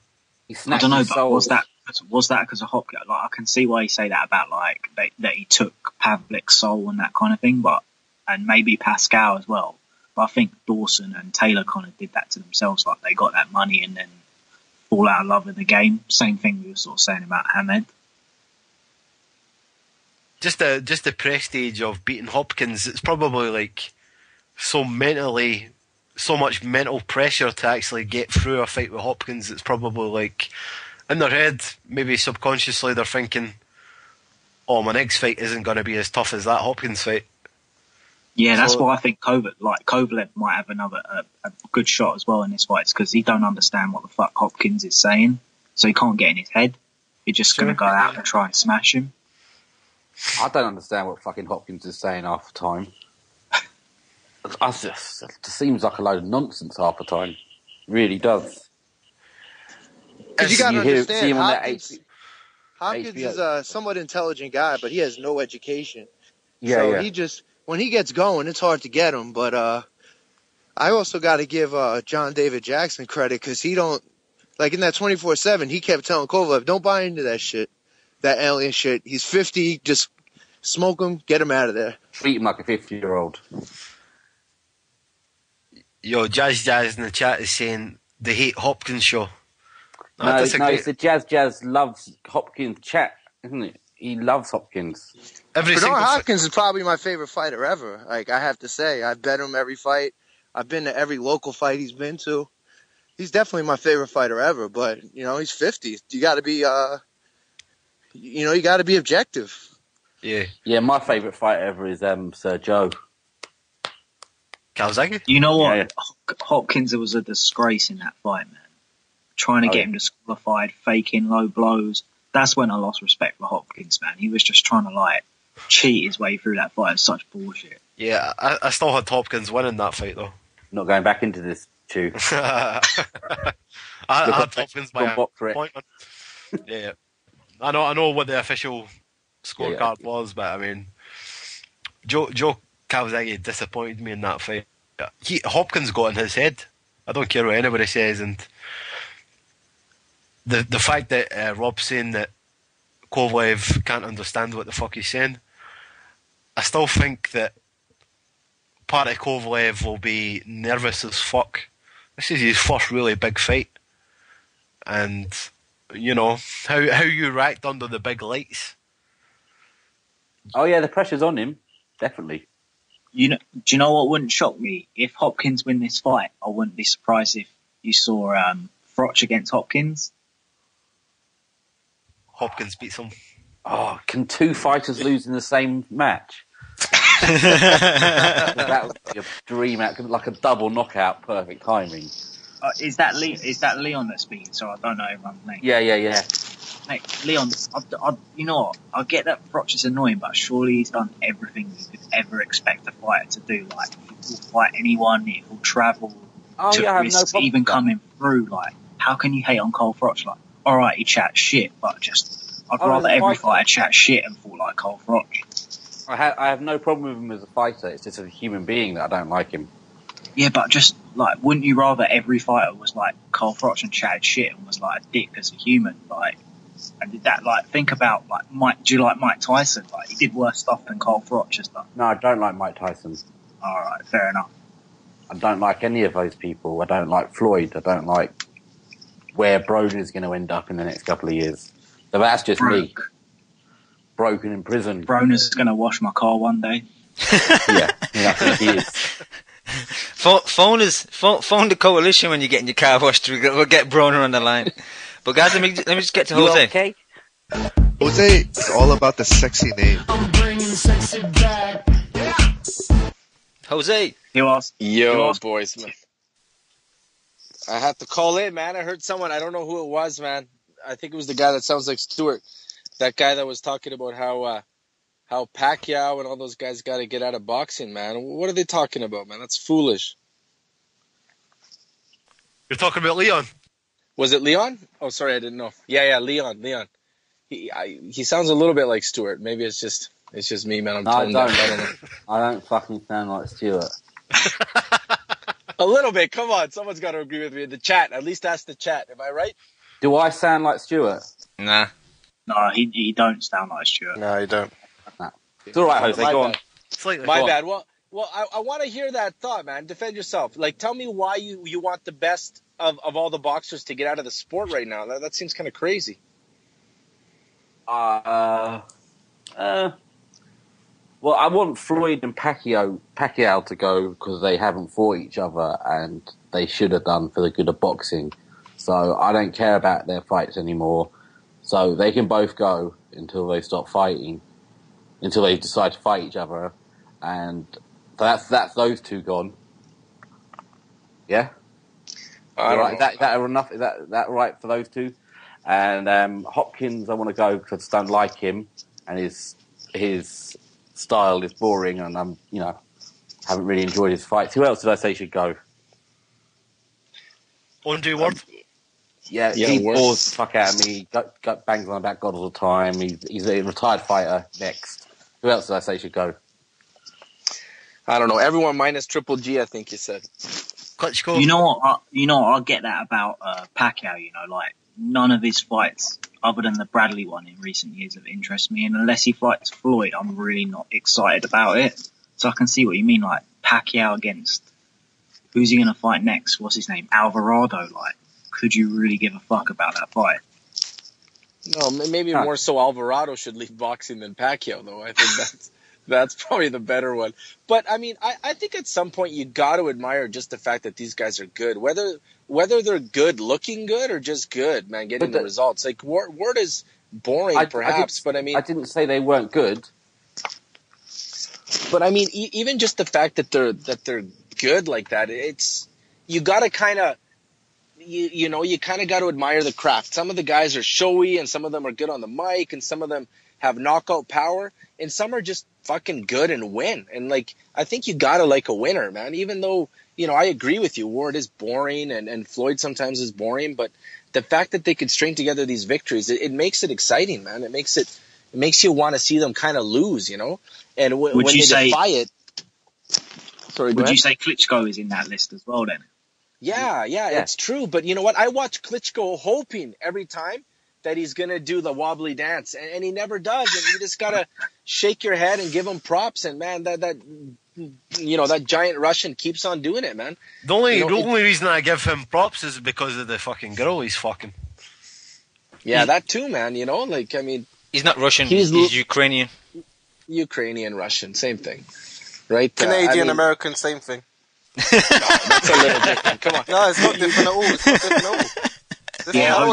Who is this on the phone? Jose, man, you was chatting shit. Is that Gary Gold or not? I don't want to get into geography, but I'm going to keep it real with you. Same thing, if you want to say the same thing. It's pretty much the same thing, man. Jose, you were coming on chatting some shit last week when I was listening to the pod back. Man, I was just laughing. You know what? Was that you on the line or not? Or was that you that I was talking with? I wasn't on the line last week. Do you know what? The reason why Europeans grabbed onto Triple G is because, like, Nez and other guys on the Boxing Voice calling them Euro bums for like 2-3 years. That's why they grouped us together as Europeans. Yeah, exactly. Yeah, good point, Rob. Good okay, point. well, that's the best anyone's been able to sell it. So I'll take that. But everyone else was kind of claiming it as if it's geographically linked so close together, and we're like brothers. Don't go back on this point. No, I like it. I like the fact that you're having a real take on it. I didn't think everyone else was being authentic. So your answer authentic. Sorry, what do you mean being authentic? Like you're telling the truth. You're basically saying, "Hey, I live in Europe. I'm a European." I know, but it's you fucking claiming insulting.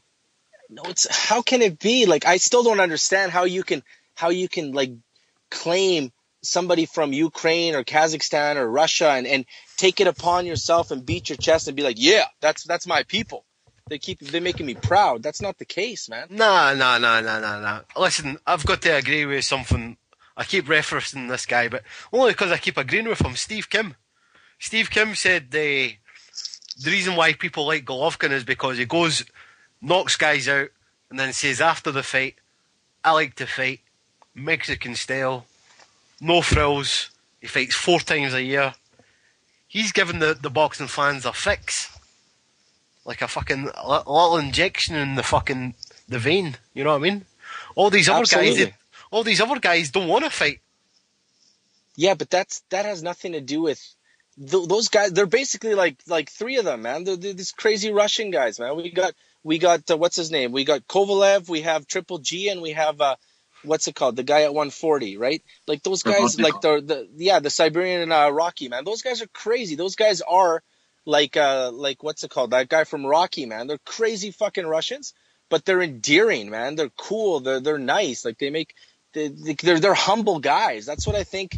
It makes them really appealing to a lot of people. But I mean, I think that sweeps across all borders, man. The Mexicans like and they love Triple G, man. Any boxing fan should love Triple G, but they don't actually think he's Mexican, and they're not trying to claim him under their flag, you know. But they just love the way he fights. Upset you so much?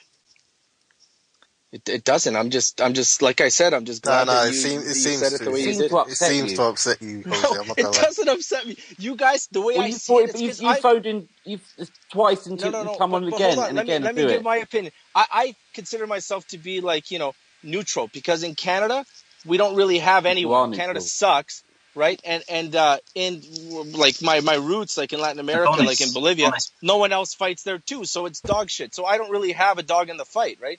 So for me, I kind of see it as being I'm 100% partial. I would consider myself, and I just don't see it. I just don't see. It's just you might want to people think you're impartial, but everyone knows you're not. So there's no point even trying to say you're impartial. Who would I be? Because you come on here doing the same thing. Why are we even talking about this subject? No one was talking about it.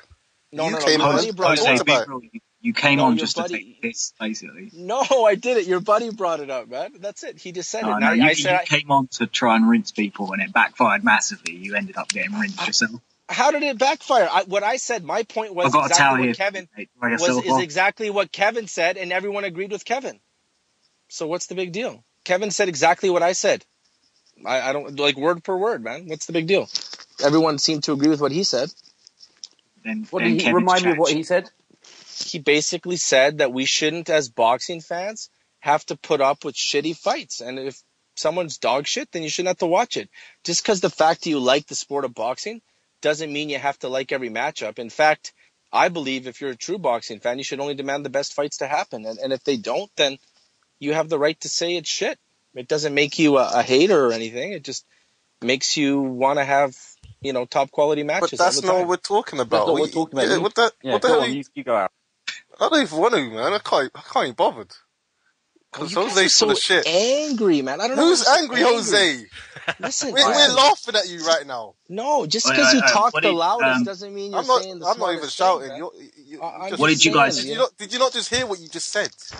You was talking about Triple G, and then you're talking about trying to say you're talking about what Tev's talking about great fights or something. That's not what we're talking about. Things that we spoke of. All I spoke of last week was, yes, in fact, I was just bringing out what I thought was something that I was seeing just a little bit too common. Look what you guys are mentioning. That's it. Not what you've seen. No big deal. But I also call it on the other end too, man. When I see Americans kind of like, you see the divide in all these boxing fans. You see the black Americans going for like, oh, they hate Triple G and they hate the Mexicans, and then the Mexicans don't like Floyd. Like, you see how people from different backgrounds favor different fighters, man. And I just see it, and because I don't, like I said, I don't have a dog in the fight, so I see that, and I was just merely pointing out what I saw. That's it, man. It doesn't have to mean that you guys get all upset. Just, you know, you could come back and counter with your opinion. And like I said, I thought, sorry, I can't remember, Lloyd or Leon. I can't remember. Leon, sorry, Leon, my bad. My French name. I apologize. I think Leon said it best, man. What I think, it makes absolute sense. I can see now why you guys take on Triple G a little bit more. Right? That's cool. Or whoever said that, my bad. Yeah, Rob said that, yeah. Yeah, I think it's smart. I understand. I understand it. Ari, it's all good. Ari, what did you think about Eubank no-show? Mind games. Just pure mind games.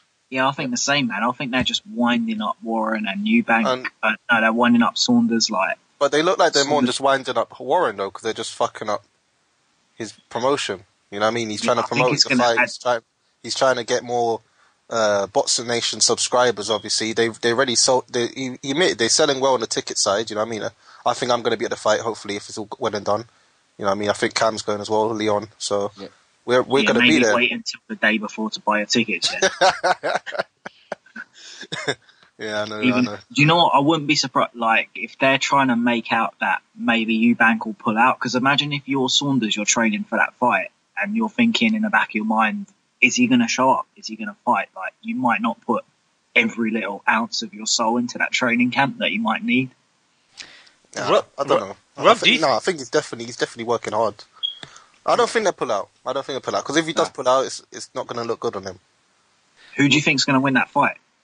I'm still picking Saunders. I think Saunders can can box his way to a decision. I can't pick Eubank off what I've seen.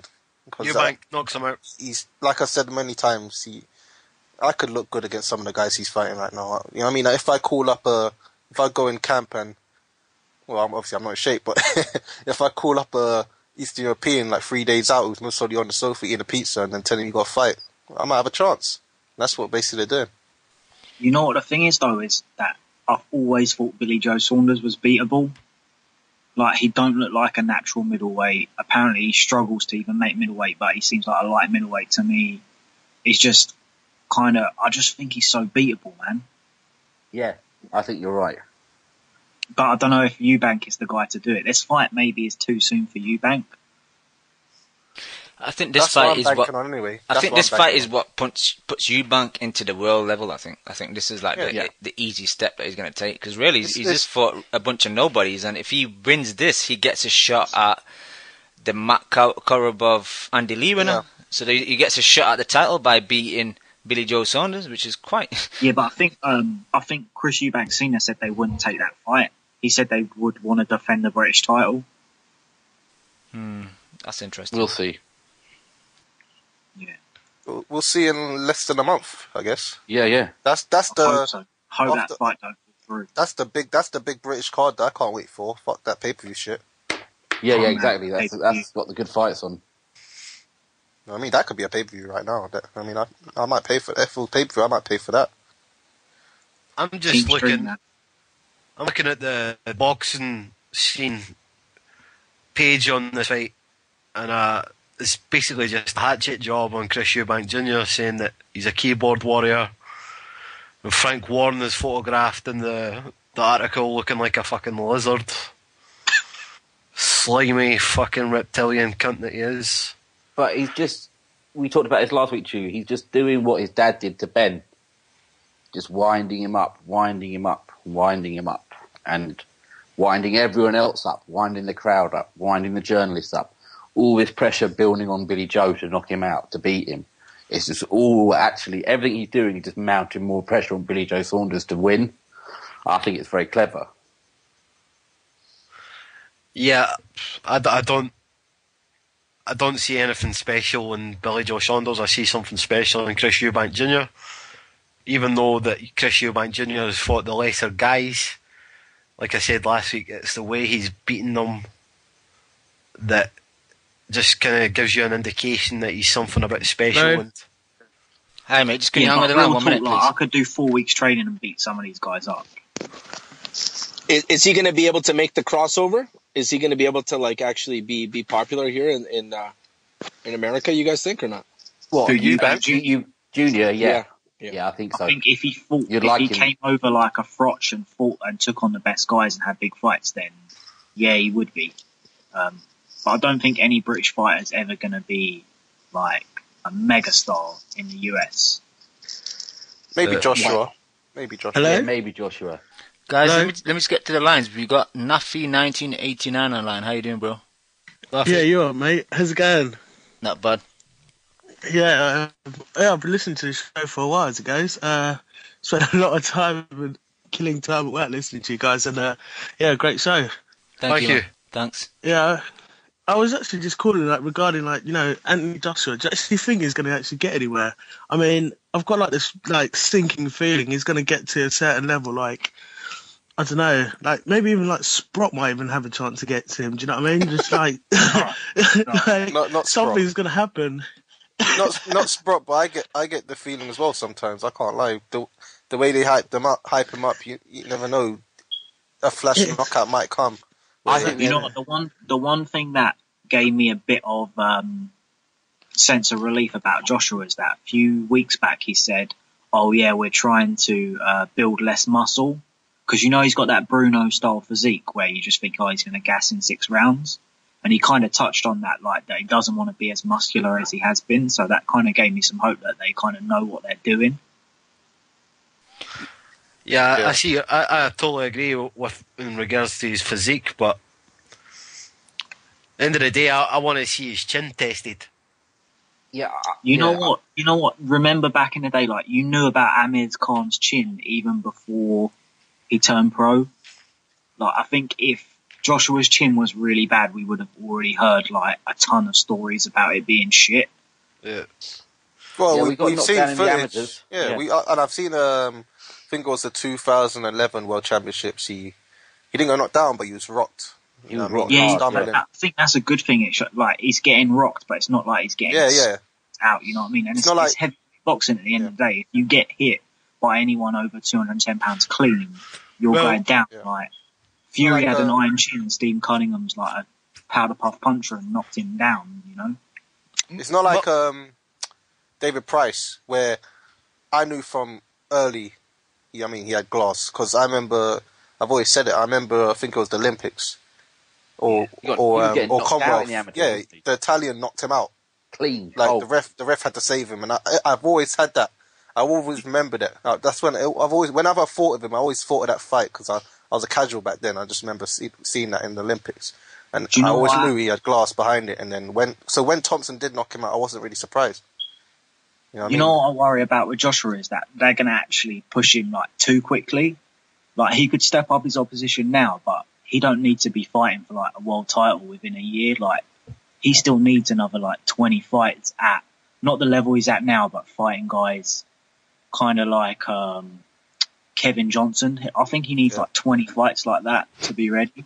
Well, apparently that's the next fight, hopefully. But he's gonna fight Kevin Johnson, and then he's gonna move like above Kevin Johnson. He needs to be fighting guys like that like every 6 weeks, because he's gonna get to that top level, and I don't think he's gonna be ready. That's the worry. Like Hearn's just gonna want to chase that money and get it as quickly as possible, and he ain't gonna think long term. I disagree. I never want to see Kevin Kingpin Johnson ever again. No, he gives you rounds, man. Safety pin. You say you want to see Joshua? I mean, he hasn't even gone past 4 yet. He gives you Zeds. That's what he gives you. He gives you fucking pillow talk. That's what he does. Nah, but I listened to Malik Scott on the LA Setbacks YouTube channel, and Malik Scott said that he watched Vladimir Klitschko and Anthony Joshua spar. I can't remember the exact words, but I think he said he gave Klitschko more than he could handle, and then some. Oh, so that's interesting. I want to see that video. Yeah, it's on LA Setback, yeah, and is there a way I can do it without giving the Setback views? No, any Setback. It's a great interview. Malik Scott is just basically going through all the heavyweights that he's sparred with and who can punch and who's good and who's not. But he basically said that he praised Joshua to the hills, man. He just said that he's going to be the next big thing. Maybe he wants one of those money fights in a couple of months. That's why he's praising him. Yeah, take a dive. Yeah. Took the words out of my mouth. My concern with Joshua is Sims, and not because I think Tony Sims is a bad trainer. It's just like he's just never had a heavyweight before, and like everyone always says, they're a different breed, aren't they, to every other weight? So I just think you need to get an experienced trainer in there with him, someone who's worked with heavyweights before, because I like Tony Sims has done a reasonable job with people. You know, he did great with Barker, but is he? I just worry about him. Top level with heavyweight. Say is a heavyweight trainer. Like I couldn't. You'll say Adam Booth, but he only had David Hay. Yeah. Who weren't really who ain't a heavyweight like Joshua in any way. They couldn't be more different as fighters. That's the fight I want to see. Yeah. And I agree with you, Rob. 2 different weight classes, really. Looking at them. David Hay, Joshua. Still the fucking fight I want to see, though. And I would love it if Adam Booth was kind of working against Hay in some way. Well, he's not with Hay anymore, is he? Yeah. That'll be interesting to see who David Hay is training with, you know? Well, apparently he signed with Al Heyman, if the rumours are true. I don't know if that is true. Yeah, but I mean, who's the trainer? Is he going to be training with, I don't know, like who trains a lot? Is there someone that trains a lot of Al Heyman fighters? I can't think of them. Well, I think Hay spends a lot of his time in Miami, I think. So someone down that way. Maybe he'll take on that trainer that got Amir Khan knocked out. Virgil Hunter? No. No, the other guy. Trained Khan for one fight. He just got blasted.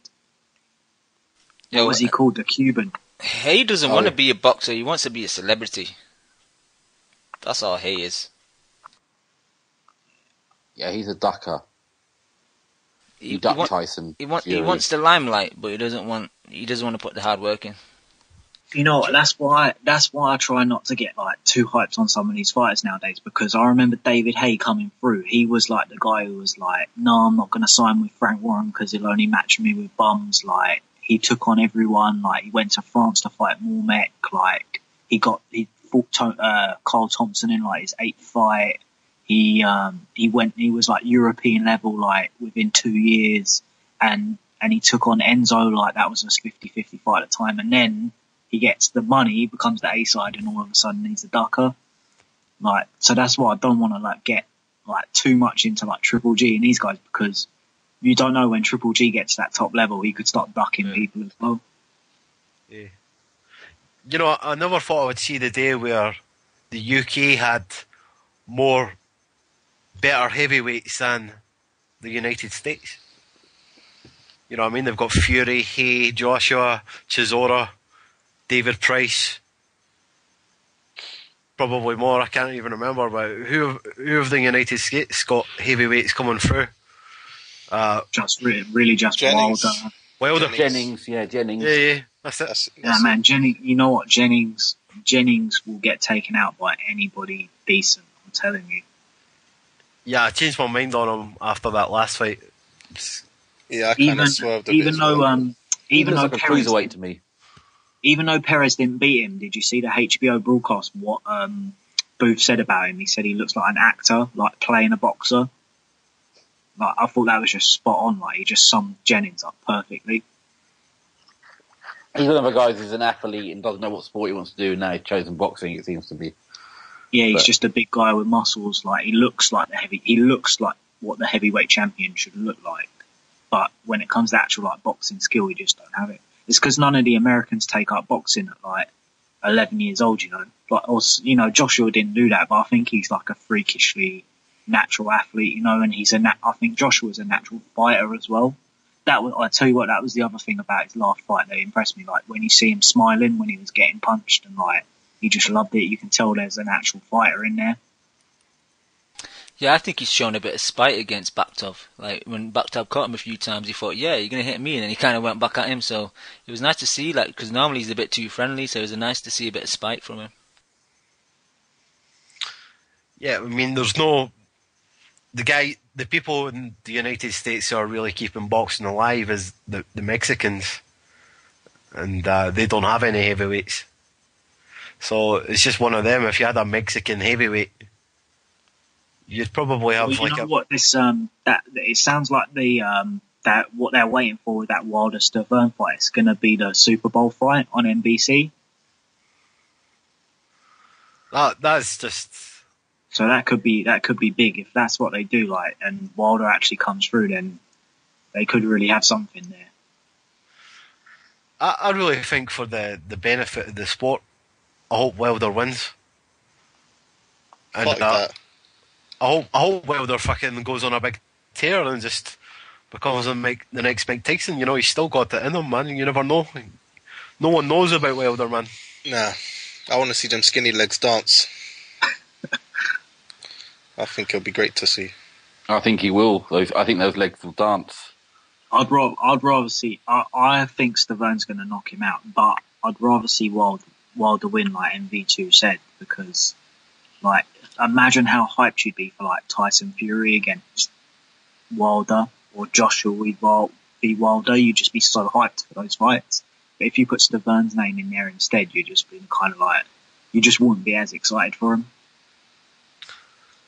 Yeah, I mean, that's true, but if he goes on NBC or whatever that is, that's what terrestrial in the America.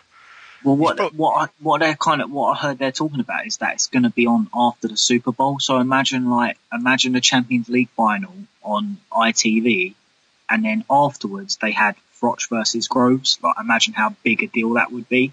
No, that's pretty clever. That is really clever. Yeah. But when is that Super Bowl? That's months away, isn't it? It's like February 8th or something like that. I don't even know. Harry, when's the Super Bowl? I don't know, man. Know. Well, as you want to bring up NFL, My Dolphins, man, we might make it. No. We don't want to know about your Dolphins. We just want to know when the Super Bowl is. Sport. It's not a sport. Mate, do you know what, Leon? Like, since I moved here, I've got so into NFL. Like, I'm actually starting to like it more than football, more than like football, soccer. You need to come home then. It is so entertaining. Once you've figured out the rules, like, there is nothing more entertaining than that sport. Other than a sick boxing match. Yeah, but let's get back to boxing anyway. Let's get back to boxing. Forget it, Leo. But that was you who brought that up there. No, I didn't bring it up. Fucking hell, Harry. I didn't bring it up. Got names. We'll chat offline, Ari. We'll chat offline. I didn't bring up all. Cam brought me into it. I asked you a question which you didn't answer. Listen, I had to, man. I'm pissed off at you, Ari, for continuing that. I'm pissed off at Rob Palmer for justifying Al Heyman. Hey, but Chew, if Heyman were to pull that off, would you not then stop with your Heyman is a devil, man? That would be a fucking pretty amazing move if he could pull off those two guys fighting after the Super Bowl. No, that's amazing for the casuals. Almost, man. That's amazing for the casuals, but it's not amazing for the hardcores because the hardcores will watch it any other time anyway. But putting it on that platform, you don't think that's respect, man? For him to put a fight like that, which is a fight I'm sure everyone wants to see on a platform that big, I think that it's just like you said, it's like putting it on after the champions. You don't think there's merit in that, man? So Jose, you've had a year of barren wasteland, and that's your spring in the fucking desert. It's a pretty good start though to what he's hopefully gonna do, right? I mean, if that's how he starts, that's a pretty fucking good start, I would think. If that's a start, then he's got to spend a whole year fucking making it up. The one question I would say to you, Jose, is because I respect the fact that you're into the kind of the politics outside of boxing as well, like me. If he goes to NBC and takes all his fighters with him, what the fuck's going to happen to Showtime? As a boxing fan, I'd be sad because I like Showtime, or I used to. So where is Showtime going to get all the fights from? If all the fights go to NBC, are we going to get more fights like fucking Fonfara and Doodoo? Yeah, Showtime was maybe they were short-sighted, man. Maybe they just got they got played. It looks like but that's disgusting. Yeah, they got played big time. But we benefited as boxing fans for a year and a half there. We had some pretty solid fights. So I mean, it's funny, Jose. I agree. Yeah, for a year and a half you had solid fights, but part of me as a human being, I like to see integrity and fucking loyalty and show some respect to the guys who are fucking bankrolling your bullshit. At least, you know what I mean? But there's some things in boxing I don't like for example, you've got a Mexican Russian, you've got a fucking Cuban guy based in Ireland. But Chew, just let me shut down your loyalty to the networks right there. What did they do for Mago when Mago was like fucked up? Nothing. Like HBO was so fucking big, man. They should have just fronted everything. They shouldn't have been asking for donations. They should have taken that upon themselves, man. So I think us feeling sorry for anyone who's fucking rich is bullshit because they only care about themselves anyway, man. He knew what he was getting into as soon as he stepped in the ring. Yeah, but the networks did too, man. When they signed their shit, they knew it, man. They knew what they were doing. They tried to fuck over HBO and they played dirty games and they got fucked over, man. At the end of the day, if you can't swim with the sharks, don't do it, man. Live by the sword, die by the sword. Yeah, and they got the sword in the ass, man. It's... I agree, but fucking... I saw a 10-minute ESPN documentary on that guy's condition, Magomed. And I do agree with you to a certain extent. If fucking ESPN can do it, why can't HBO give you an update? Just like they swept under the carpet. Yeah. Just pretended that show they do every week is such shit. That Jim Lampley, the fight game.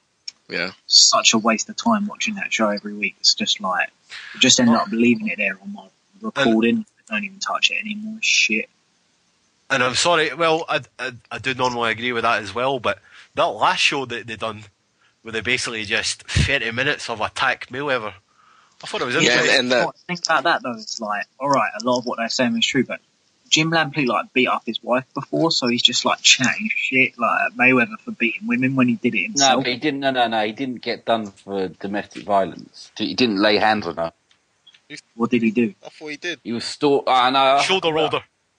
Yeah. No, it was something. It was. I have to go back and look. He didn't.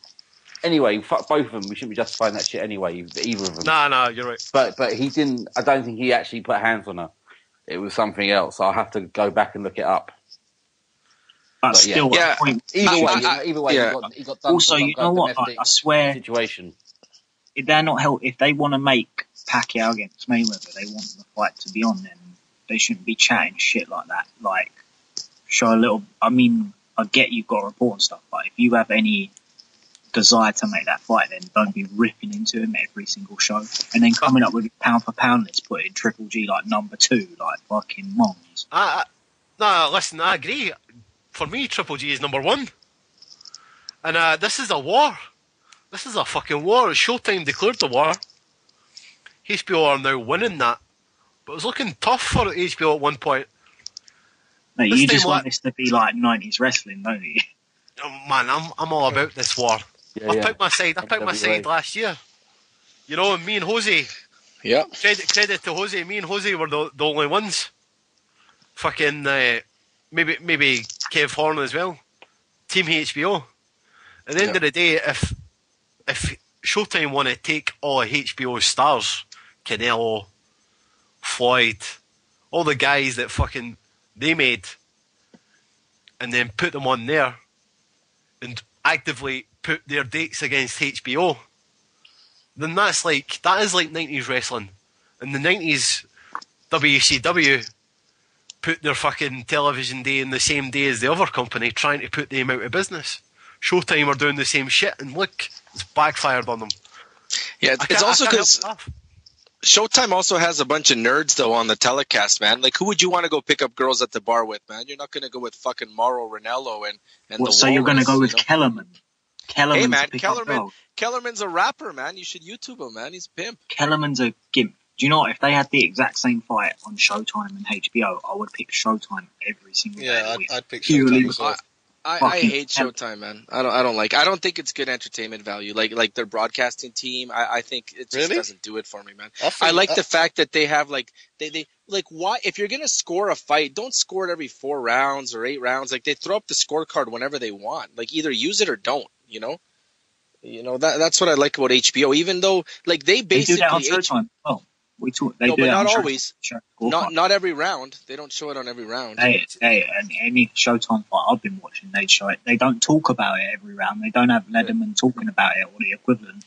But maybe on Showbox. I don't think they do it on Showtime, man. Like, look it up. Some of them. I mean, what I like about HBO is the guy, like the guy, I can't remember, Harold Letterman, I think it is. He puts himself out there, so I mean, he could be mocked and ridiculed for his scoring, but I mean, the guy is that good that he's not afraid to say it's like round by round, score by score, right? So I think maybe Showtime's afraid of that. I don't know what it is, but I like the fact that HBO does that, right?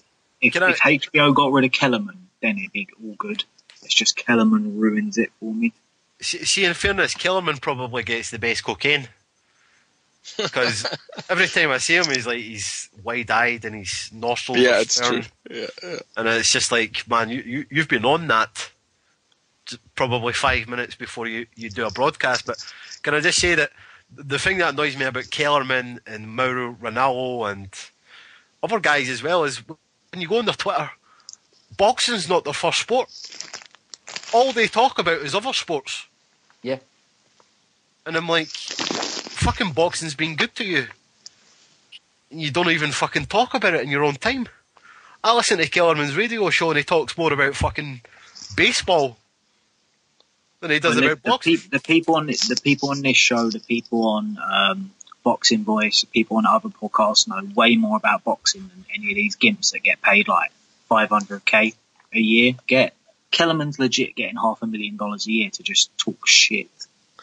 But they're talented on the microphone though, right? They're pretty intelligent guys and they know more than just boxing. So I think it's like they're kind of trying to bring everybody in, right? So I mean, I think that's why you have guys like that do the color that aren't necessarily 100% hardcore boxing guys, right?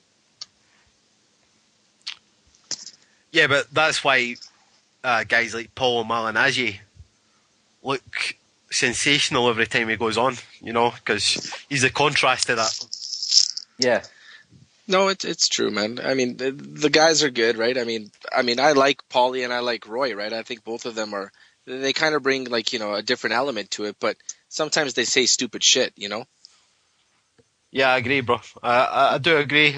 But like Roy Jones always talks about himself, He's always like, oh yeah, that guy's like a young Roy Jones, Like he's still like every fighter that does well, he says it's like him, right? yeah, I'm surprised at how little. I know this is going to sound cheeky as fuck, but how little Roy knows technically about boxing. Like, I watched, I referenced this last week, the Triple G, The Lost Art of Shifting video on YouTube. Yeah, I've seen that. I'll put the fucking link up in the chat. Yeah, it's really good. And the guy who done the video has done a great job, and he's actually pointing out that there's a boxing in the ring. I think it was P-Rog. It might have been Triple G. And the boxer just kept on shifting from one stance to the other, just punching with either hand. And Roy Jones couldn't identify what he was doing. He just got all confused and shit. And started calling it wrong. Yeah, but that's because he never saw it before. Roy Jones weren't that sort of boxer, was he? Roy Jones just purely relied on his athleticism. He wasn't like a technical boxer, kind of like how a Lennox Lewis or a Bernard Hopkins were. If you had those two on the broadcast, they'd probably know what it is because they're proper guys who learnt the sport. Yeah, that's why you had like Manny Stewart. I thought he was the fucking best. I remember when Floyd Mayweather fucking knocked out Ricky Hatton, and he done it with, the check hook. And I'll be honest with you, I'd never heard that hook. I'd saw the hook before, but I'd never heard it called the check hook before Manny Stewart, fucking said, "Oh, that's a check hook. That's a check hook." I'm like, what the fuck's a check hook? And then that guy is educating the fans. Sometimes when I hear these color guys, these analysts describe things, I don't think they're educating the fans. They're really trying to find a way to incorporate themselves into the fucking fight. That's why I like Malignaggi, because I actually feel like I'm learning stuff when I listen to what Malignaggi has to say. Yeah, I mean, totally, man. When Malignaggi talks about guys like cutting off the ring and shit, he does it in like a good way. Like, oh, this guy should have spanned that way, but he's not doing it properly. It's like every time. Because he fought in a way that was kind of like he was the fighter that was trying to move around the ring, so he knows about the fight, why they would do that, and then he knows about how the fighters could catch up to him, so he's able to see it from both points of view. Yeah, there's been some really good fucking color guys. I really liked BJ Flores. I liked Tarver before he got fucking popped. Yeah, doing steroids. Foreman was back in the day. If you watch some of the old fights back, George Foreman was really good. You know who I don't like as a person, but I think is actually a good commentator, is Paul Smith on the Sky Cards. I actually think Paul Smith is quite good. Well, anyone could do better than Watts, so yeah. He's not much of a yardstick. Chew, are you saying color guys? Because it sounds like you're saying coloured guys. No. Oh shit, Cam. Don't, bro. Don't. No, I'm just clearing it up for any listeners at home before Bin Omar starts phoning up and start attacking you. He's fucking revolutionary shit. Bin Omar's my boy. No, I mean like colour analysts. But I'm talking about guys like Paul Malignaggi and Roy Jones. I'm not talking about fucking ethnicity or any of that shit. Who said fucking colours anyway? It's not the 1950s, man. Know what I mean? True. Paul Smith he hates boxing fans, doesn't he? He doesn't think anyone's got an opinion. Let's not get into that, though. Let's not get into that. He doesn't. Just let me say this quickly. If you have never been in a ring, he thinks your point of view is pointless. Yeah, so we're not allowed a point of view in his world. Yeah, but that's Paul Smith. He thinks quickest pound for pound. Yeah, you should crack a smile. Miserable wanker. You should though, crack a smile. That rematch is going to happen, by the way. That Abraham. I hope not. WBO announced it. Oh my god. Yeah, February 21st. They say. You know what? You know what it is. Hearn's just got Sauerland by the balls because he wants Groves on Sky, and you know what I mean. If he doesn't get that, Hearn could just say, "All right, go to Box Nation." I don't even think that. I just think Callie Sauerland is like desperate to be Eddie Hearn's friend. You think so? Well, I think he's trying to get Kessler Kessler that Froch fight as well. What do you think he's trying to get Kessler the Froch fight? Yeah, I think that's a big part of it. Yeah. I don't know what it is when I hear the name Sauerland. I Doesn't think deserve a rematch. He gets a rematch because the judges made it wider than it really was. He still won. Yeah, I agree with that as well. Oh well. Oh, now we have to see more of Gallagher now. For fuck's sake! Stop hating on my boy Gallagher. Yeah, leave Gallagher alone, man. No. I can't. No, man. Gallagher's the one that stops good fights happening. Exactly. He stops good fights more than Eddie Hearn does. Exactly. Gallagher's the big problem. There's a big thing is like he's always going to try and do his best by his boxer, isn't he? And I know that's not what we want, but for trainers, we shouldn't even hear from trainers. And I agree with you on that point. Like, we shouldn't hear too much from them. But, you've got to look after your fighter. That's part of your job. To be honest, I'll allow him. But I'll say one thing. I think a lot of reasons he talks a lot. I think he's also their manager. Most of them, or all of them. They're not big talkers, are they? He's not their manager, but he acts like he is. Oh, so he's not their manager. I thought he was. No, he's not their manager, but he kind of like takes on. Well, if he's not their manager, then I don't know what he does it for. Then he's just sharp. I'll go back to what I said. It's because they're not talkers, are they? They don't talk in his camp. Like, none of the fighters are particularly. They're not going to go and chase a fight and call people out. Well, they should to do it for them. Well, I know they should, but they don't. Yeah, this is like a British black hole. We're just talking about anything right now. Now, structure is like a structure. We're just going on to anything, and then we're branching off, and then we're branching off again, and we're branching off again. I like that shit. No, guys, None of you guys are watching that are going to pay for that pay-per-view, yeah? No, we'll stream it, definitely. Stream City. Definitely. But Rob, you can't even pay for anyway. No, mate, I got a hookup. Don't worry about it. I got my means if I wanted to, but I wouldn't pay for it. Yeah, no. Anyone who does really is a mug. Yeah. But I got access to a skybox. I won't tell you how, but I got it. You got a dream box or one of them little dodgy things, yeah? Fling box. I got it all, mate. I got it all. Okay. Yeah, I can't be missing my boxing, man. Even prize fighter, I want to see it. Oh, you got Box Nation as well? Yeah, got it. I've got it. It's all there. Just I don't want to get you guys in trouble, so I won't talk about it. That's all right. It's all right. But guys, I'm gonna go round. Any final thoughts? Because I want to keep today's show a bit short because we got the Kimo Special on Friday, so I didn't want to go too long tonight. So, Ari, you got any final thoughts? No. You always got and you always say no. At least one time have some final thoughts. I ain't got none. We talked about a lot of things. We extended the show. At least we had a show. You know what I mean? Oh, okay.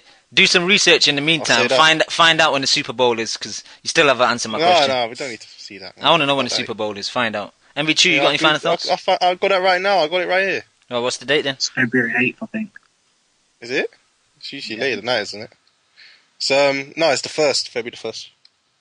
February the 1st. Cool. So that fight, if the Wilder-Steven fight happens, it's not too far away. MV2, any final thoughts? Keep talking, Ari. Just give me a couple more seconds till I fucking think of something to say. Nah, just...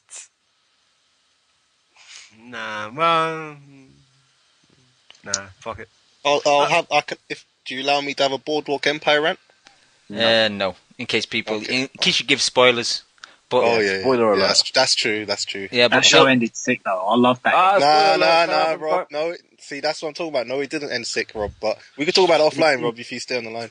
Actually, I do want to see. Lucky went into the future to 2012. Unbelievable time machine. That's crazy. Hey, Rob, come on, man.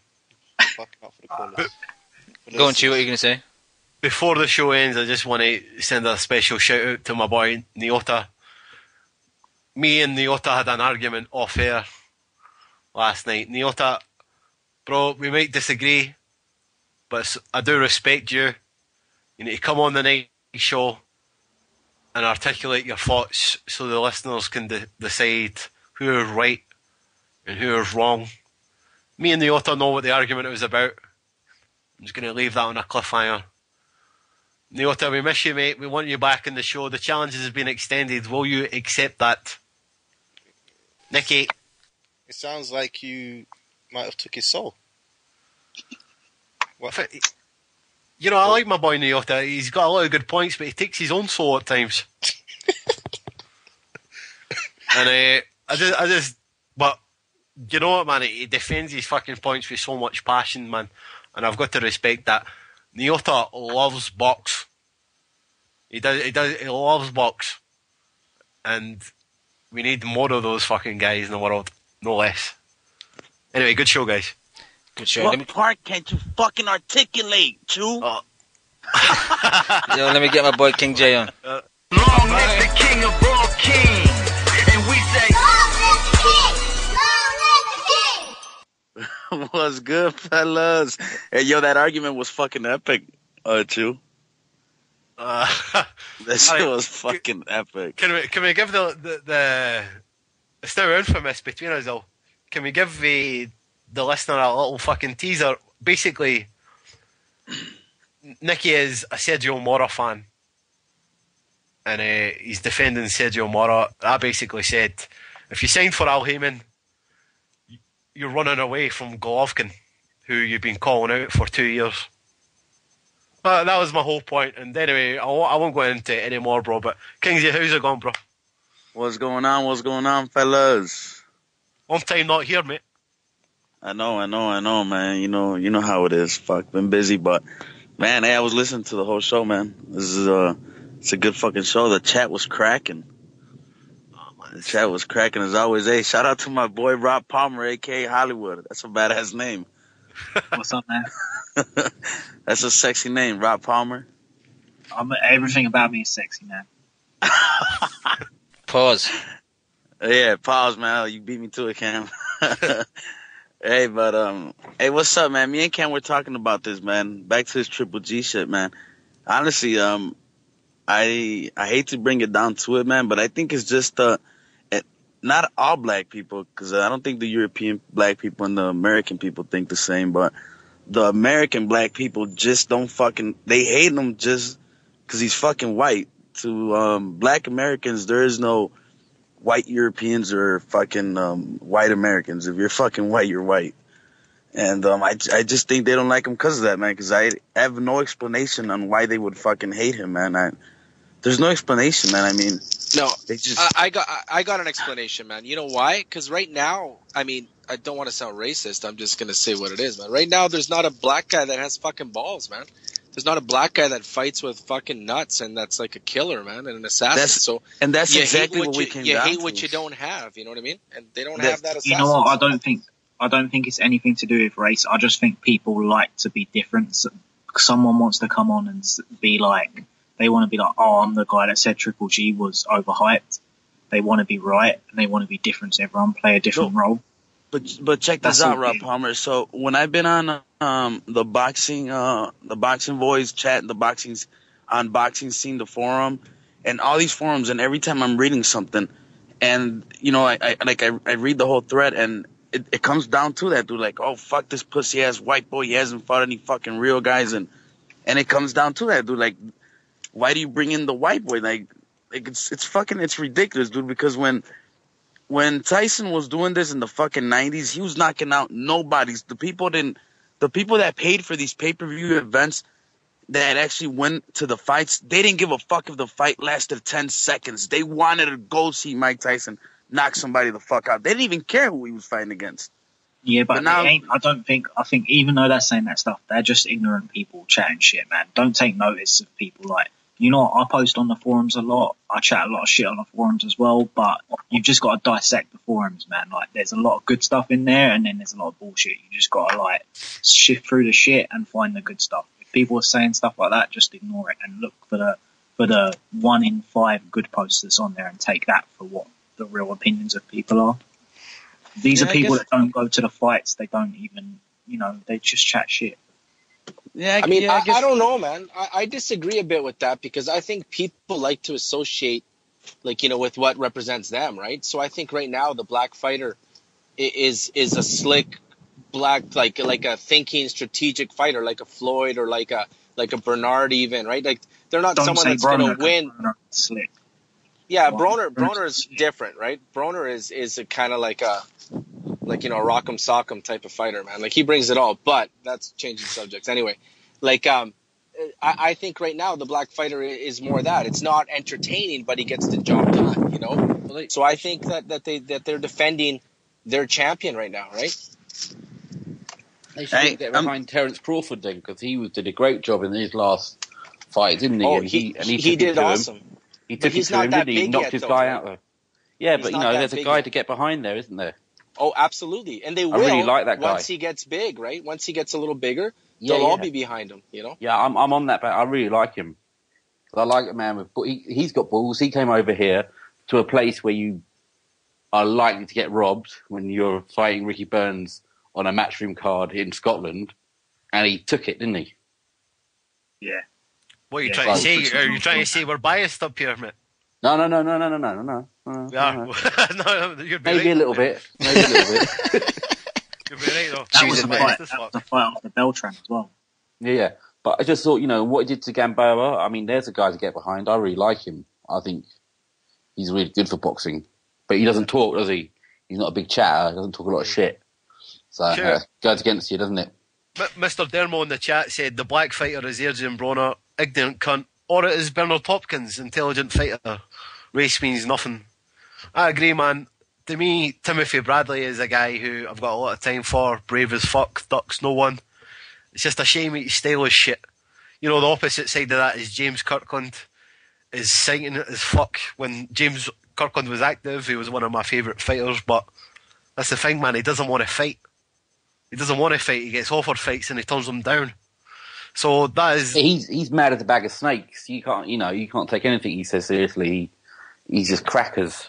And look, you've got Algieri's a smart fighter, and he's a white guy, white Italian. Malignaggi was a smart fighter, you know?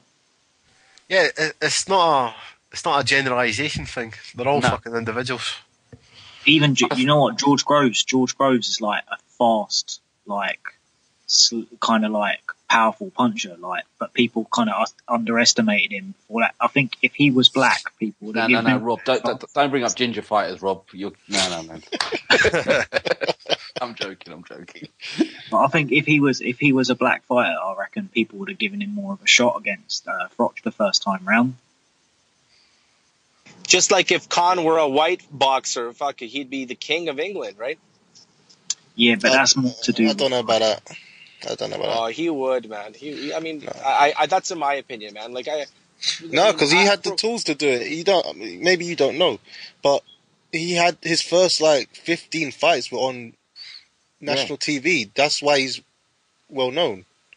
He was on primetime TV he was getting 10 million. No, I wouldn't say 10 million, but he was getting at least 5 million views a fight when he's in his warm up fights, when he's just fighting, you know what I mean, easy guys. Everyone knew him, and he come out on the Olympics bigger than most guys ever do. Even though he didn't even win gold, he won silver, and he still got the big deal. He's the only guy who went over, isn't it? And his age, he was 17 at the time, so that was a big deal. Exactly, he had the tools to blow up. He had the tool, and he did blow up kind of over here. But I do think that some of the hate Khan gets, not necessarily from the boxing fan, but from the casual boxing fan, race does come into it a little bit. Yeah, I think you'd be naive to suggest it doesn't. Exactly. But if I could play devil's advocate to that, he's always talking that he wants to fight Floyd Mayweather and he's going to be retired by the time he's 25, and he's always looking past these opponents and shit, and it's a bit disrespectful. So if you articulate an argument against Khan in that sense, I probably agree, but the thing is with Khan, he always gives you exciting fights, he ducks no one. But apart from Brooke. But Chew, if You'll fight Collazo would have beat Khan, then we would have seen Collazo versus Floyd, man. So I mean, we wouldn't. Oh, the big, it was starting to run, man. That train was starting to get momentum. That whole Collazo train, man. It would have been never happened. He was already calling him out, and people were even saying it. And I mean, I remember listening to it even on the Boxing Voice. People were like, "Well, maybe Collazo Floyd can happen." That would have been, a travesty. Had he beat Khan, I think it potentially could have happened, right? And yet Khan goes in and starches the fucking guy, and he gets no equity from it whatsoever. No one even gives a shit, right? That train's got one carriage and 2 seats. And no one's on it. Jose's in one. No, but I agree with Jose. There was the people. Khan. I mean, I like Khan. I think I'd No, like the to see Khan Collazo. fight Mayweather. Oh, Collazo's a bomb. Like Yeah, I don't. I'd like that to see guy one Khan bit. fight Mayweather. I'm happy to see that fight. I mean, who else is there, right? Jose, does Can beat Mayweather? I don't know, man. I don't know. I'd like to think so, but I don't know what Khan is anymore, to be honest. You know, I'd like to see Khan first before he fights Mayweather. Like, I like Khan a lot. That's why, you know, when I talk shit about the British, I like them, man. I like the fighters when they're good. And to me, Khan is the most exciting British fighter there is right now, man. But I want to see him avenge the Danny Garcia. I want to see Khan versus Garcia first. That's what I really want. Because in my heart of hearts, I still believe to this day that Khan was winning the fight and he just got, just got punched, man. It was 3 rounds, man. Well, that's what I think, and I want to see Khan avenge that. Like, I want him to get you that. Can't live off that fight back. All right, but he can't live off 2 rounds for the rest of his life. Oh, I was beating him. You can't do that. Know, but, if you want to fight stupid and you want to come in flying with a hook and an uppercut when you know the guy's got a great left hook, then that's your own problem, and that's fighting stupid. So I don't want to hear that shit, to be honest. That was Garcia's game plan anyway. Exactly. You know what he's going to do. If you let someone's dad rile you up that much that you're going to come in flying with a right uppercut from halfway across the ring, then that's your problem. Oh, was it his plan to get cut as well? Yeah, was that his plan? Yeah. What cut? What? So Garcia's face wasn't cut? I never. What? So what's that got to do with anything? I'm talking about him coming flying over with a right uppercut. You make a good point. But end of the day, Garcia's plan was to time him. Like, Khan comes out. Khan is dangerous the first 3 rounds, and then he's not dangerous anymore. No, I think Khan's arrogance was what beat him, man. He was just too arrogant, and I mean, it's what makes him exciting, but it's also what hurts him, I believe, right? His chin is what beats him. Like, even now, there's no way, because if he fights Mayweather will just wait a couple of rounds and then he'll time a hook on him and knock him out. There's just no way Amir Khan wins that fight. No. Mayweather won't knock anyone out. Mayweather's not knocking Khan out. Yeah. I agree. Willie He got glass hands. Knocked him out. Yeah, but that was a lot earlier, and he was more reckless. Like, since that knockout to Garcia, he's not as reckless anymore. Yeah. But who's he fought? The only person he's fought is Collazo. But if Khan's got a glass chin and Mayweather's got glass hands, hasn't he? So he's not putting full power into any shots because he's got arthritic hands. So he ain't knocking anyone out. I can just imagine Virgil Hunter just telling Amir Khan the truth when they're in training camp, because the thing with Amir Khan for me is that he believes he's some kind of big puncher. He's like, you're not a big puncher, man. You've got power. You've got a little bit of power, but Amir Khan thinks he can Golovkin guys, take one to give one. No, man, you take one and then you get the fuck out of there. That's what you should be doing. And in fairness to Virgil, I think he's telling him that. Yeah. Just fucking keep it tight. Get one pot shot, bye. See it. Let your gifted feet go. Yeah, I'm interested to see how he fares against Alexander, because obviously the Collazo was a good performance. The Julio Diaz and Molina performances weren't great, so I'm really interested to see how he performs against Alexander. Hey, Cam, can I ask you a question, man? As a Khan fan, would you prefer to see Khan fight Mayweather or Khan avenge his loss against Garcia? Which would you rather see? It's a difficult one for me because I think he can beat Mayweather just with punch output and kind of going after him. But I would like to see him avenge his loss against Garcia, because a lot of people always talk about it. Like, oh yeah, you never had the rematch with Garcia, you never had the rematch. Noto always uses it in every argument with Khan. But it's fair to say, why hasn't he gone after any of his losses? Because Garcia wasn't going to give him that fight. Well, Angel Garcia said it afterwards. He said there's no point in giving us a rematch. What about Prescott? What was the point fighting Prescott again? He got starched. Yeah, exactly. But then you need to regroup. No. Listen, you need to regroup, and then Prescott didn't build off that momentum. He started getting losses. So when Prescott's gone beneath you, why are you going to rematch a guy that you've gone back above in the ladder? To show you're better than the guy. Why guys like Molina and McCloskey could have fought Prescott instead of them. Yeah. What's the point? To clear L. Like Lennox Lewis did. Yeah, exactly. But some fights aren't worth the risk, though, man. To be honest, sometimes a guy just might have your number, and you don't benefit anything from fighting him. Like so, I mean, I see avenging a loss when it means something, but Khan moved past that, even in names and stature and everything. So he didn't need that fight. I think he needs the Garcia fight, because Garcia's a star too, so he steals back his star power too, right? Garcia won't give it to him. You know he won't. Yo, Garcia's Ari, on his bike. He's running now. Ari, from everyone. Ari, Brady Prescott's last fight was on ESPN against Robert Garcia. I'm not talking about now. No. I'm just saying. No. I want to make a point. Let me make my point. I'm not saying now, obviously. Okay, let me just make my point. Before this fight against Robert Garcia, which he lost, he was saying in interviews that he would love the Khan rematch. Why would he love the Khan rematch? Because he's getting pittance to fight on ESPN, and Khan's fighting in big fights. Of course, now. But like I said, I'm not talking about now. I'm talking about back then. Why not instant rematch? Obviously, if I was Khan, I wouldn't have an instant rematch because obviously you need to regroup, don't you? Oh, all right, then why didn't you do it again after like a couple fights? Well, who's to say he could get that fight? That's the other thing. We always say get rematches, but you never know. Like the politics of boxing is so messed up. Never know if you. That would be a big money fight for Prescott. He wouldn't turn that shit down. No, but listen, Ari. So he beat Khan. He beat a guy called Humberto Toledo. Then he lost to Miguel Vasquez and lost to Kevin Mitchell. So where would the sense have been?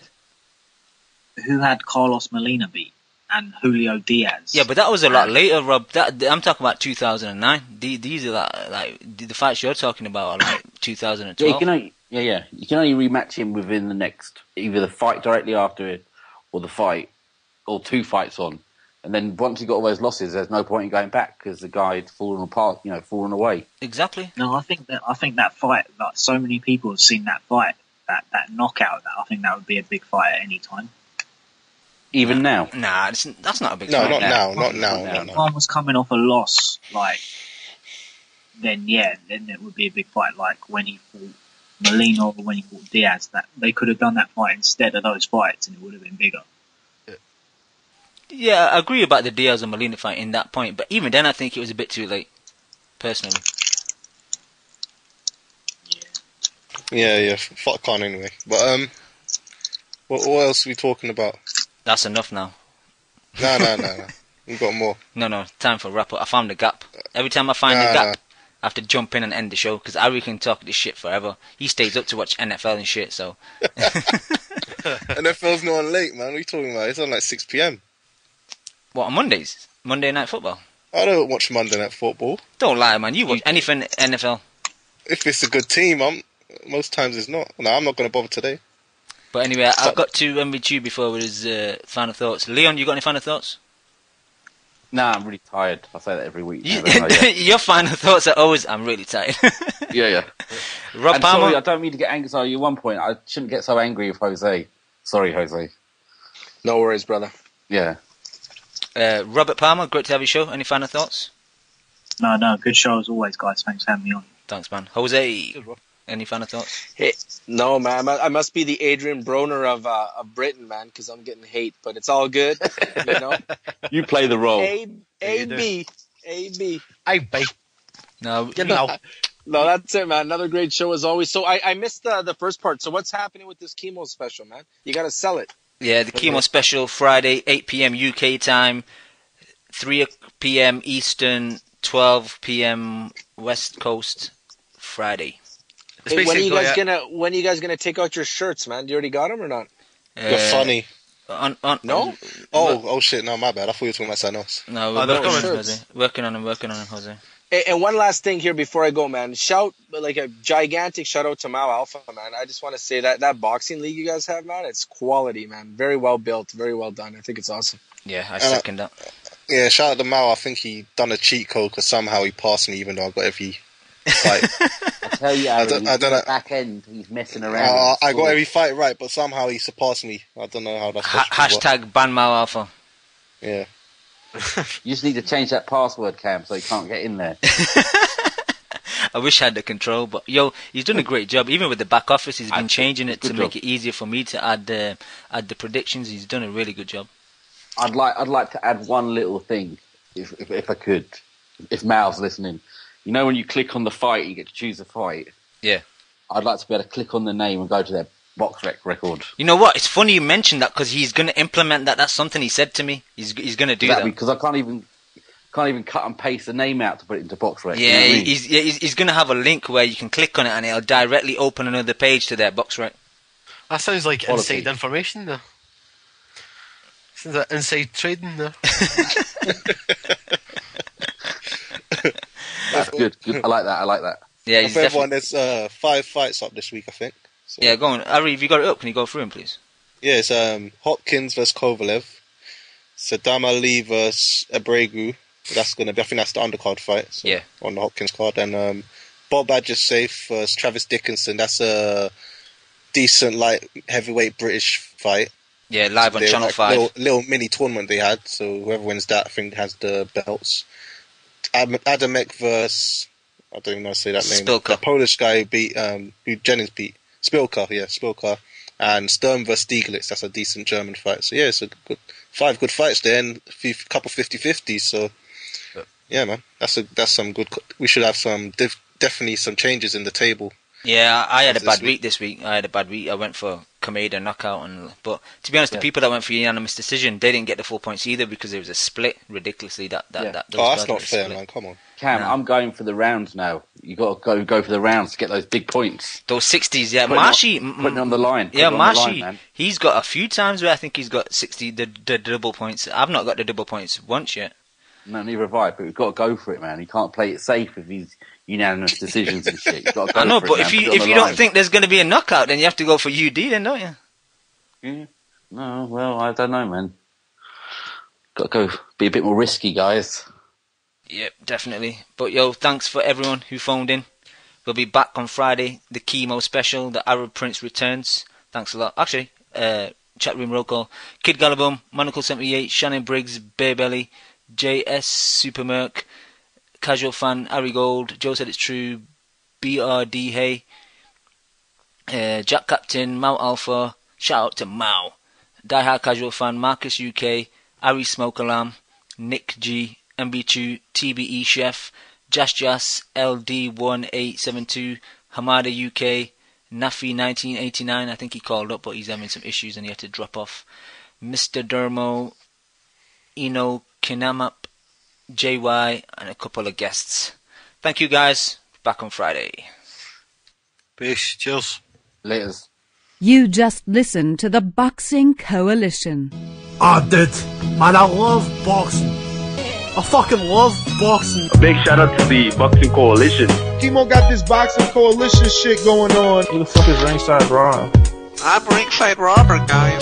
Hey, if you're a casual fan, go fuck yourself, man. Daniel, don't take the backseat of the car while you're driving though. That could be dangerous. First time I hear the show, man, it was fucking badass. Vamos Argentina, la concha de su madre. I see the bomb in them. You can't come at the Lebanese prince. Hey, I'm the Arab prince, motherfucker, so I can talk whatever I want, yeah? I'm never surprised with anything Bob Arum says. I just hope he dies, son. Do you want to be entertained or you want to see the best fight? Both. Yeah, oh, shit, you just want it all, don't you? Yeah, I do. Yeah, that's what casual fans want. Fuck you, man. You used all your bandwidth this month on the Boxing Coalition. That's what that was. Hey, come on, man. Don't be jealous, man. I'm jealous, man. I'm jealous. Fuck that shit. I'm jealous. How about you tell us what you ate for your final thoughts?